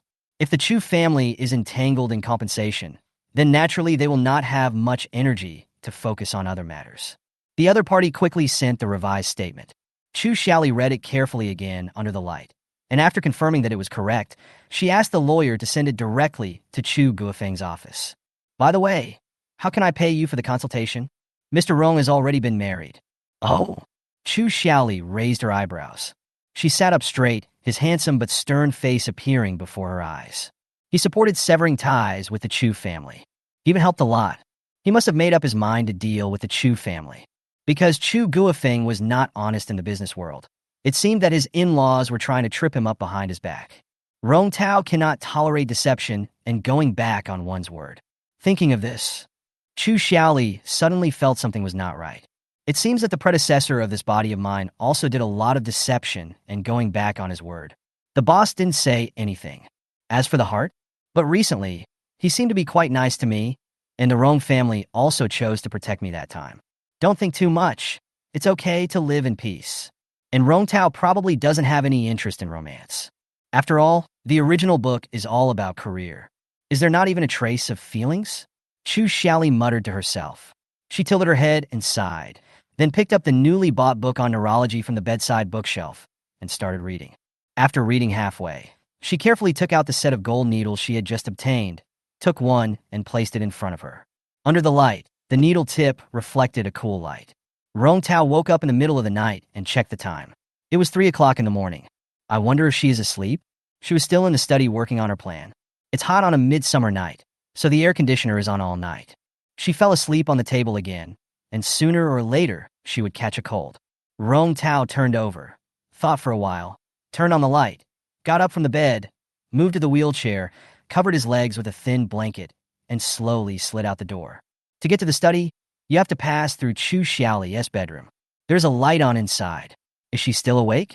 Is this some kind of hellish routine? Rong Tao slowly approached and heard a strange sound coming from inside.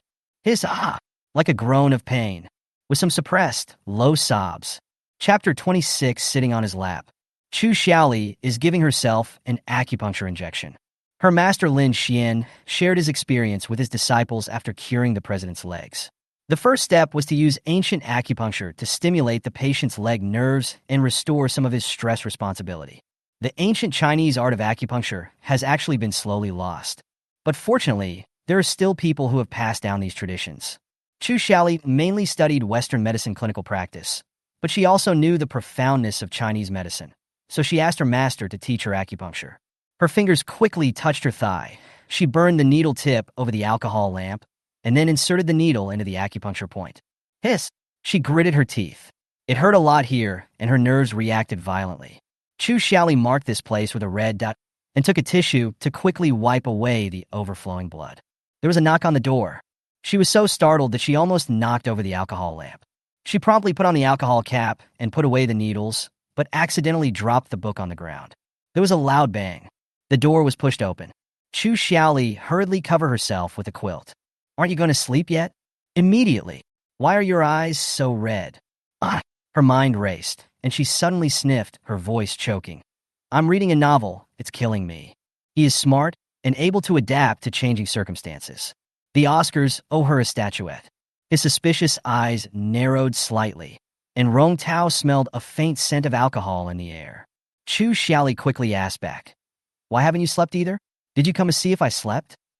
Rong Tao didn't want to be tricked by her, so he lowered his eyes and said calmly, Go to bed early. I'll go to bed right away. After Rong Tao left, Chu Xiaoli's heart, which was about to jump out of her chest, slowly calmed down.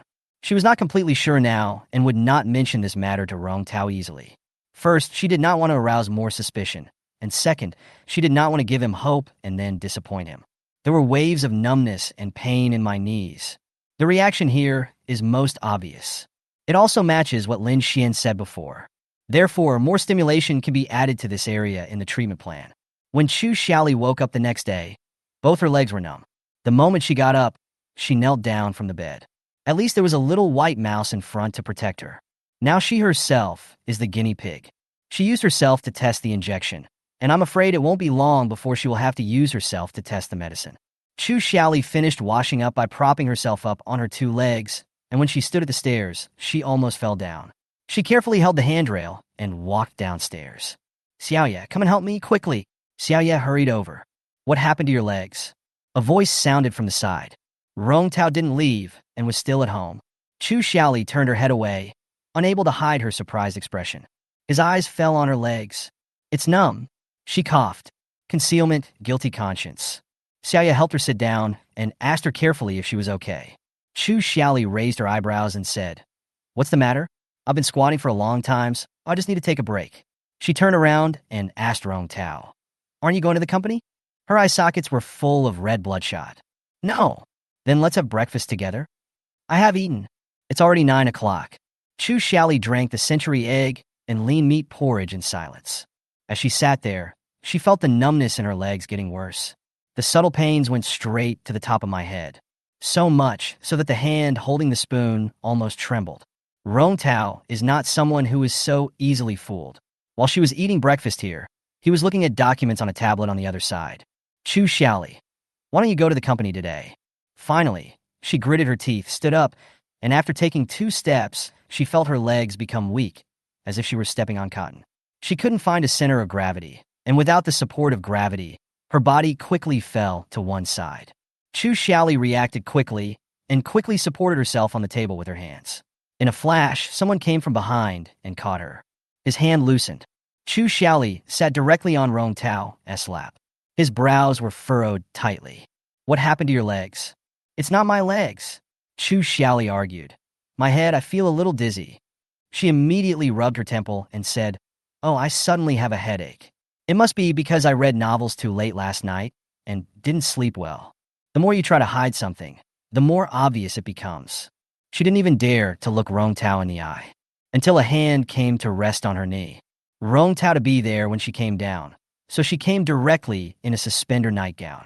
Now through the thin nightgown, she could clearly feel the warmth of his palm. No, she absolutely couldn't let him see that her legs were covered in blood from the knees up. Chu Xiaoli bit her lip, her smile awkward and a little shy. In broad daylight, this is not good. As soon as he finished speaking, the man's face darkened. When I was helping him take a bath before, she never said no. With the tip of his tongue against the roof of his mouth, he said coldly, Why don't you get up? Chu Xiaoli then realized that she was still sitting on someone's lap. She had no choice but to support herself on the table beside her, and stood up carefully, saying, I feel a little dizzy. I'll sit for a while. As she said this, her hands unconsciously rested on her legs. It seems that he clearly refuses to tell the truth. Where exactly do you feel uncomfortable? Rong Tao stared. Boss, Chu Xiaoli said firmly. Xiaoye. Rong Tao called out. Madam said she's dizzy. Bring her some medicine. Okay. Rong Tao personally poured a glass of water, opened the pill himself, handed it to her lips and said, Take some medicine to relieve it. Chu Xiaoli whimpered twice and frowned. Can I not take medicine? Then let the doctor come to check it out. Being gentle and easy to talk to is just an appearance. He is sharp and strong at heart. There is nothing wrong with taking this medicine, it just tastes a bit bitter. I'll eat. She quickly took the pill from his hand and put it into her mouth. After tasting the bitter taste, her little face wrinkled into a ball. A glass of water was handed to her. Chu Xiaoli tilted her head back and drank it all in one gulp. Rest more today. If you feel uncomfortable again, ask the doctor to come to your house. Okay, Chu Xiaoli said obediently. Then I'll go upstairs to rest. After getting his consent, she pretended to be calm and walked briskly past him, giving him a big smile. After her back disappeared, Rong Tao asked Xiaoyu, What is she doing recently? Madam has been writing plans in the study recently. Apart from that, she reads books. She bought a lot of books. I don't understand the titles. They seem to be medical books. Xiaoyu recalled. She also asked me to teach her how to cook, saying, Xiaoyu was silent for a while. Rong Tao caught the message in her words in time and asked, Medical book? Xiaoyu nodded and praised him hurriedly. Madam is very smart. She understands everything after reading the book once. Last time, I had an allergy on my face. She said I was dehydrated and gave me an ointment to apply morning and night. It healed quickly. It's really amazing. Rong Tao's brows darkened. Chapter 27. 2 million more in the account. Xiaoya was confused and couldn't guess what her boss was thinking, so she didn't dare to say anything more. Rong Tao didn't make it difficult for her and gestured, "Go and get busy." Finally, he called her back and told her, "She is not feeling well. Take good care of her. Tell me if anything happens." Rong Tao raised his eyes towards the stairs and narrowed them slightly. Medical books are not novels. How can you understand them just by reading them once? Chu Xiaoli's legs hurt so much that she couldn't stand or sit. Can't work while lying down. She wanted to hang herself. The work at hand has not been completed yet, and there has been no reply to Dr. Walker's email. It has been a few days, and even with the time difference, I should have seen it long ago. I really don't want to complain about the other person's slow work efficiency. She laid her legs flat, opened the securities app, looked at the rising trend, and almost jumped out of bed. China just passed new regulations on Monday that allow hyaluronic acid to be added to ordinary foods. So the stocks she bought in the medical beauty raw materials industry, Shia Bio and Blue Coast Holdings, experienced a surge in prices. The rate of increase is as high as 100%. She suddenly had 2 million more in her account. Chu Xiaoli counted the last few zeros, and her legs no longer hurt. She happily took a screenshot and prepared to send it to Rong Tao.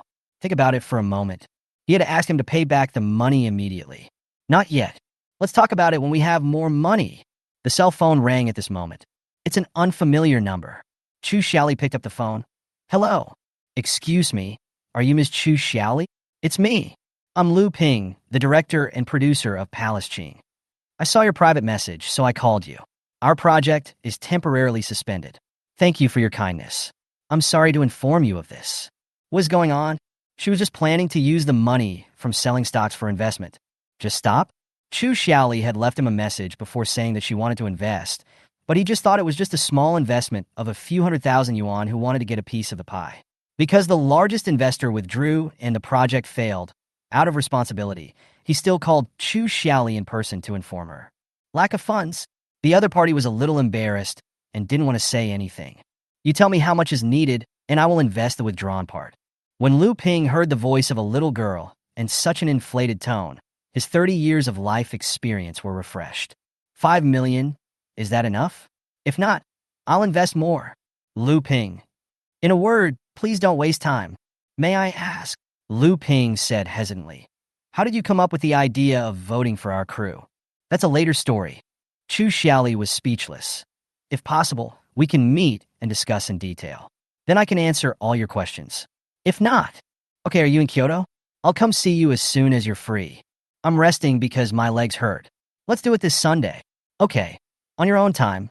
Have a good rest and take care of yourself. Chu Xiaoli hung up the phone and calculated the money after the dividend in her mind. In fact, investing in film and television dramas brings in money slowly and carries high risks. It takes at least a year for a drama to be produced from filming to release. What if something happens to the leading actor? It was such a futile effort that I couldn't even cry. If she hadn't read the book and knew the direction of the plot, she would have really liked the character of Changle and wanted to help Renji get it earlier. She wouldn't have had to endure the insults from the haters for 2 years and would never have gotten involved in this. However, who doesn't like to make money? Having money allows you to do what you want. A global neuromedicine research center could be established to help many people who are struggling with illness. With just her and a scalpel, even if she were a god from heaven, she could only save a limited number of lives. It would be different if many people were like her. In the evening, Chu Xiaoli did as usual, arrange the dishes. Her legs are much better now. She still has some difficulty walking, but the numbness is gone. Rong Tao is very quiet and doesn't like to talk while eating. He comes from a top family and has a good upbringing. He always acted with grace and ease. Chu Xiaoli is a little wild girl who grew up in an orphanage. The scars she received in her childhood can affect her whole life. So, she looked at him, then at herself. He stopped reaching out to grab the bone. When Rong Tao put down his chopsticks, she quickly said, "I invested in a project." When she saw his slightly narrowed eyes, she immediately said, "It's not that I don't want to pay you back even though I have money. I remember that I will pay you back as soon as I make a lot of money." Rong Tao asked slowly, "What project?" "It's a TV show. I have to meet the producer at around 2 o'clock this weekend." She added, "It's a man." After saying that, She secretly glanced at Rong Tao's face. He looked normal, without any disturbance. Her best friend once told her that the male protagonists in novels are mostly paranoid and possessive. The female protagonist will not allow any male creature to exist within a 10-mile radius. The male protagonist will become jealous of any man and will not even let his own son go when he gets ruthless. But Rong Tao is a precision instrument without emotions, and he will never lose control of his emotions. Okay, he said, remember you made an appointment with me at 4 o'clock. Chu Xiaoli. Is this the key point for you? So he is the male supporting role. She was unwilling to give in and added, I saw his photo. He's quite handsome. Rong Tao said calmly. Is this the reason why you invested millions? Of course not. Chu Xiaoli immediately denied. I saw its commercial value. Huh? How do you know I invested so much money? Rong Tao said nothing. Chu Xiaoli pestered him and refused to give in. Tell me now. Could it be that my account is being monitored by him? It shouldn't be the case. Want to know? Chu Xiaoli nodded. He laughed, but refused to tell her. Chu Xiaoli grabbed his hand and shook it. Rong Tao asked, Does your leg still hurt? It doesn't hurt anymore? She said it and immediately changed her words. My head doesn't hurt anymore. Rong Tao's expression told her that he didn't believe it. Chu Xiaoli simply made up her mind, stood up and said, I'm really fine. If you don't believe me, I'll show you. After saying that, she pretended to untie the drawstring of her black and gray sweatpants. Rong Tao's face darkened. What are you doing? Take off your pants, she said calmly. Don't you want to see it? That's enough. Rong Tao's face darkened. He had never seen such a person before. He grabbed her hand and said in a harsher voice, Sit down. So, you don't want to watch it? Rong Tao was tricked by her, and his face darkened. He didn't have much contact with women, who were basically daughters of wealthy families. They were dignified, reserved, polite, and distant, keeping their distance. Most of them had emotions such as regret and sympathy in their eyes, which made him uncomfortable. Only Chu Xiaoli had a straightforward look in her eyes. But it's a bit too direct. Rong Tao's black eyes were cold, the corners of his lips twitched, and he was speechless. You really don't want to see it? Chu Xiaoli blinked. Then tell me quickly, how do you know how much money I invested? Chapter 28, The Annoying Little Goblin. Chu Xiaoli is indeed a little devil who will not give up until she achieves her goal. Rong Tao saw her hands wrapped around the string of her pants, and fearing that she would do something shocking again, he said, You admitted it yourself. He pursed his lips and said, I just said it casually. He really deserves to be punished. I'm going to invest 5 million, I said directly. Not much, he said in a cold tone. You can test the waters first. If you lose, just treat it as practice. I just felt a little happy, thinking that Rong Tao finally supported my idea, but I didn't expect him to add a sentence the next second. You bear the risk yourself. The smile on my face froze instantly. My mood plummeted, and he saw it all, as if he was waiting to see my next reaction. If you make money, give me 1/10 of the profit, he said calmly. My eyes widened. This guy really knows how to take advantage of others' misfortune. I contributed at least $500,000 to your capital. You are so mean. I pushed his arm in dissatisfaction. I will bear the risk if there is a loss, and I want dividends if there is a profit. You are too mean. I will return your money now. Just after I set the flag, I suddenly thought, wouldn't I have even less money this way? How can I fool Lu Ping then? I quickly took back what I said and put on a flattering smile. What's the relationship between us? I smiled and approached him coquettishly. We are all family. Why do you care about these things? I poked his arm. Don't worry, I'm very generous. What's mine is yours. I winked at him. Not only the money, but also the people are yours. Rong Tao almost choked and coughed a few times. I quickly reached out and patted his back. Be careful. He finally recovered and looked at me, as if I had him under my thumb. As long as I was brave enough, he would be helpless. I met the director Lu Ping, a 35-year-old middle-aged man who looked a bit down and out. According to Lin Yi, this guy had been shooting niche art films before, which had good reputations but poor box office. Now, in order to support his family, he has begun to move closer to commercial film and television dramas and is preparing a costume sweet pet drama. Lu Ping arrived a little earlier than the scheduled time. He rode a shared bicycle and adjusted his collar, as if he wanted to leave a good impression on me. When he saw me sitting by the window in the cafe, his eyes were full of surprise. I'm Chu Xiaoli. I introduced myself with a smile. Hello. He was a little reserved, as if wondering about my age. I handed him the contract. 5 million in 2 installments with 3 requirements. Lu Ping's eyes widened. Please speak.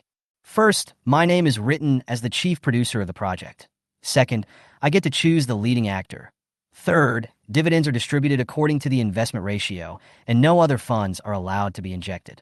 He was obviously shocked by my decisiveness. Are you sure you have read the project book and the script? I finished reading it.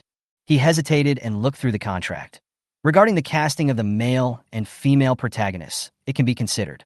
But the second female lead, Rong Ying, I said decisively. Only her. He frowned and said, we have contacted her, but her company has not responded. They have high standards and may not be willing to take on such a low-budget web drama. What arrow is this? I curl my lips. Your production cost is nearly 8 million, and you dare to claim that it is a 10 million investment. But her company may not agree with the second female lead. I smiled and said, the publicity language can be adjusted with 2 female protagonists. Lu Ping scratched his head. What if it involves ranking issues and a dispute arises? Renjing has no fans, so there won't be any quarrels. I said calmly. Besides, wouldn't a quarrel just generate some popularity? He thought about it and finally nodded. Okay, I'll contact them again. The script needs to be revised, too. I handed him the revised script. There are a few obvious bugs in it. I circled them all. He looked at me for a long time and seemed to have not yet reacted to my aura. Oh, by the way, we haven't ordered yet. He was a little at a loss. What would you like to drink? It's my treat. Do you have money? I raised my eyebrows. There's still enough money for a cup of coffee. Save the money to buy milk powder for your daughter. I stood up and said simply, Rong Ying has a drama starring a female lead that will be broadcast on TV. After her drama is broadcast on TV, we will contact her and we will have more bargaining chips. After her female leading drama is aired, shall we go talk to her about playing the second female lead? He had a puzzled look on his face, as if he thought there was something wrong with my brain. I smiled and patted his shoulder. Believe me, going against the trend can often lead to unexpected victory. Chapter 29, a cup of hot coffee poured all over the head. Chu Xiaoli confidently said to Lu Ping, that drama will flop, so bad that even my mother won't recognize it. Lu Ping was shocked. Question mark. That drama is known as a billion-dollar production, and the actor he's working with is the TV king. So what? Chu Xiaoli raised her eyebrows. We will do what I say.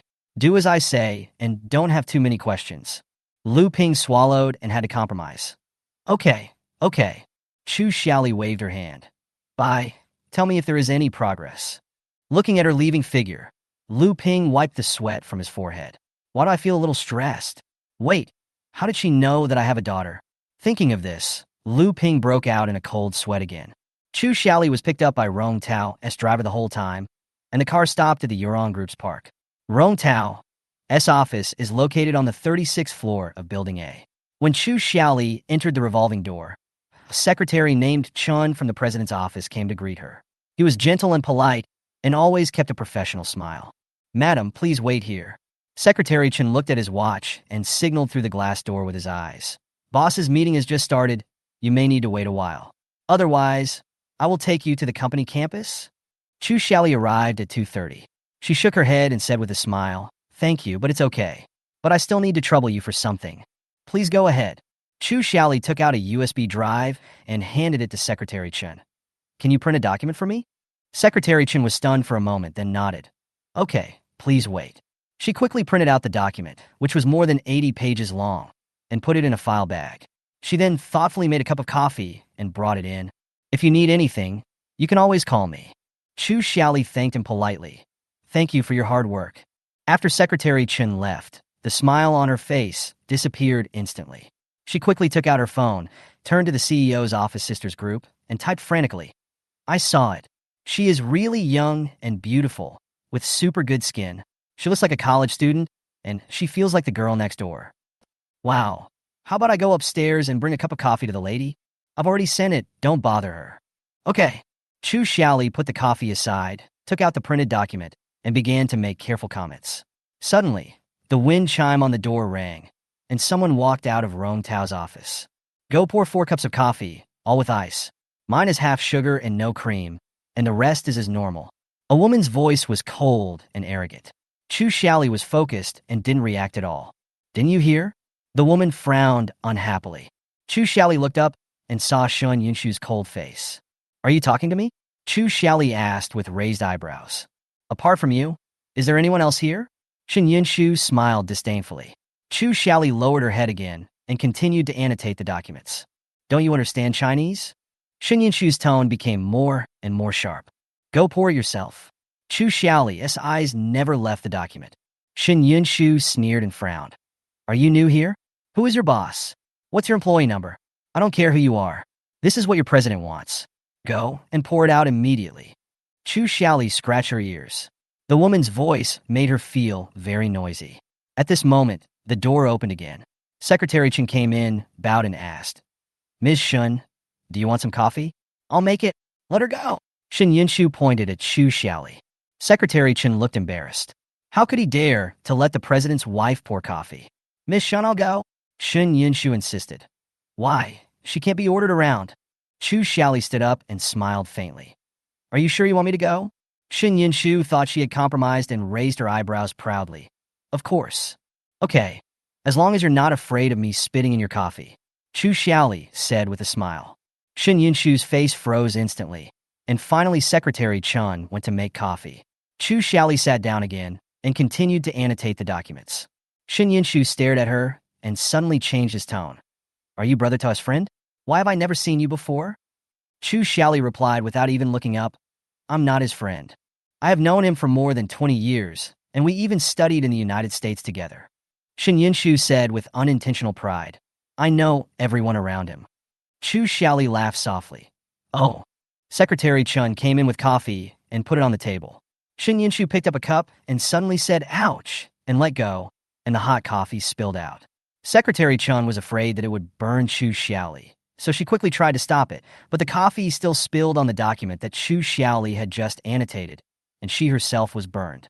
Sorry, I didn't mean it. Shin Yunshu shrugged, not caring at all. Why didn't you say so earlier?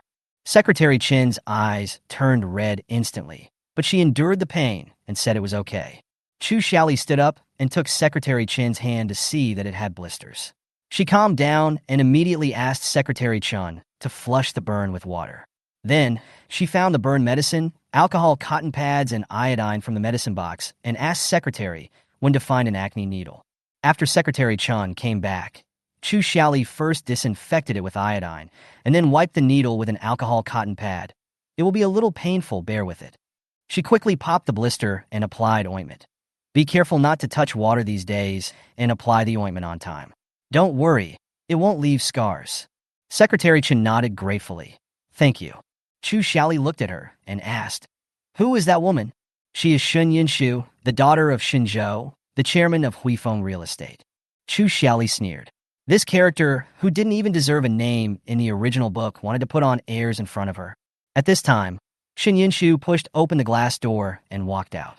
Chu Xiaoli curled the corners of her lips, and a hint of coldness appeared on her face. Shin Yunshu went into the bathroom and came out to see Chu Xiaoli's smiling face. The next second, she felt a burning sensation and a cup of hot coffee poured over her head. Chapter 30, If you mess with me, you're dead. Shin Yunshu was like a wooden stake that had been fixed in place, forgetting even to scream. Chu Xiaoli slowly lowered her hand holding the coffee, and the expression on her face seemed to say, Surprise, motherfucker! Ah! Shin Yunshu finally remembered to scream and randomly pulled out a tissue to wipe her face. When she turned around, her face was distorted by anger. She changed her usual gentle and intellectual demeanor and cursed. Are you sick? Sorry, I didn't mean it. Chu Xiaoli imitated her tone, looking innocent. Shin Yunshu raised his hand to hit her, but just as he raised his hand, Chu Xiaoli grabbed it and folded it at his neck. Shin Yunshu was wearing 7-centimeter high heels, half a head taller than Chu Xiaoli, who was wearing flat shoes, but he was completely defeated in terms of momentum. Chu Xiaoli looked thin, but she was extremely powerful. Do you know who I am? Shin Yunshu was almost out of breath. Shun Yunshu. Chu Xiaoli called him by his name. If you mess with me, you're dead. Shun Yunshu gritted his teeth, his eyes revealing cruelty. I'll let my dad chop off your hands, and Rong Tao won't let you go either. Chu Xiaoli looked at her with a smile. Are you threatening me? She grabbed Shun Yunshu's hair, forcing him to raise his face with a cry of pain. Chu Xiaoli said coldly. Then do you know who I am? Shin Yinshu's eyes widened instantly. This seemingly gentle and pure girl in front of him was so difficult to provoke. Chu Xiaoli let go of her hand, propped one hand on the wall, stared into her eyes, and said, "The document you just splashed a cup of coffee on can probably bring tens of billions of value to your own group. Your Shin family can't reach this level no matter how many years you work hard. Not to mention that Hui Feng is now insolvent and is about to go bankrupt and reorganize. What qualifications do you have to be so arrogant here?" She smiled slightly and continued, "There are 4 of us in a meeting, but we don't allow Special Assistant Lin to be present. We ask you to come. Why do you think that is?" Shin Yinshu was stunned. "Of course your father doesn't want you to know about some of the negotiation details. For example, he is begging Rong Tao to save his life." Chu Xiaoli sighed. "How come you don't even know this?" Shin Yinshu's face suddenly turned pale, and he retorted angrily, "You are talking nonsense. Why should I believe you? Then you can just run to your dad and Rong Tao and tell them that I splashed coffee on your face." Chu Xiaoli continued to smile calmly. "Then you can't hide the fact that you scalded Secretary Chun. Do you know what will happen if you touch the people around Rong Tao?" Shin Yunshu's face turned pale instantly, and the ferocity just now disappeared. Her original intention was not to burn Secretary Chun, but to teach Chu Xiaoli a lesson. Unexpectedly, Secretary Chun actually used his body to block it. "I didn't mean to do that," Shin Yunshu argued. She was the one who insisted on reaching out her hand. "I was the one you wanted to burn, but Secretary Chun took the blame for me," Chu Xiaoli said coldly. "Isn't it just because I didn't pour the coffee? You want to retaliate against me? You really have a vicious mind." Shin Yinshu bit her lips tightly, and countless thoughts flashed through her mind. She told herself to hold back for now and take revenge later. She blinked, trying to calm down her anger, and forced out a cold smile. "I won't bother with you about this matter, but don't let me see you again next time. Otherwise, I will kill you." She turned around to leave, but Chu Xiaoli grabbed her hair and pulled her back. "What else do you want to do?" Shin Yinshu widened his eyes angrily. "I threw coffee at you to vent my anger on my project," Chu Xiaoli said gently, but she didn't allow for rebuttal. "Don't you still owe Secretary Chen an apology? And you should also pay for the medical expenses." Shin Yinshu clenched his back teeth and had to swallow his anger. When Chu Xiaoli came out of the restroom, Secretary Chen came up to her and said, "The president is waiting for you in the office. I have reprinted the project book for him to review." "Thanks. You're welcome." Secretary Chun's favorable impression of Chu Xiaoli doubled. But when she saw Shin Yinshu following behind Chu Xiaoli, her face suddenly became solemn.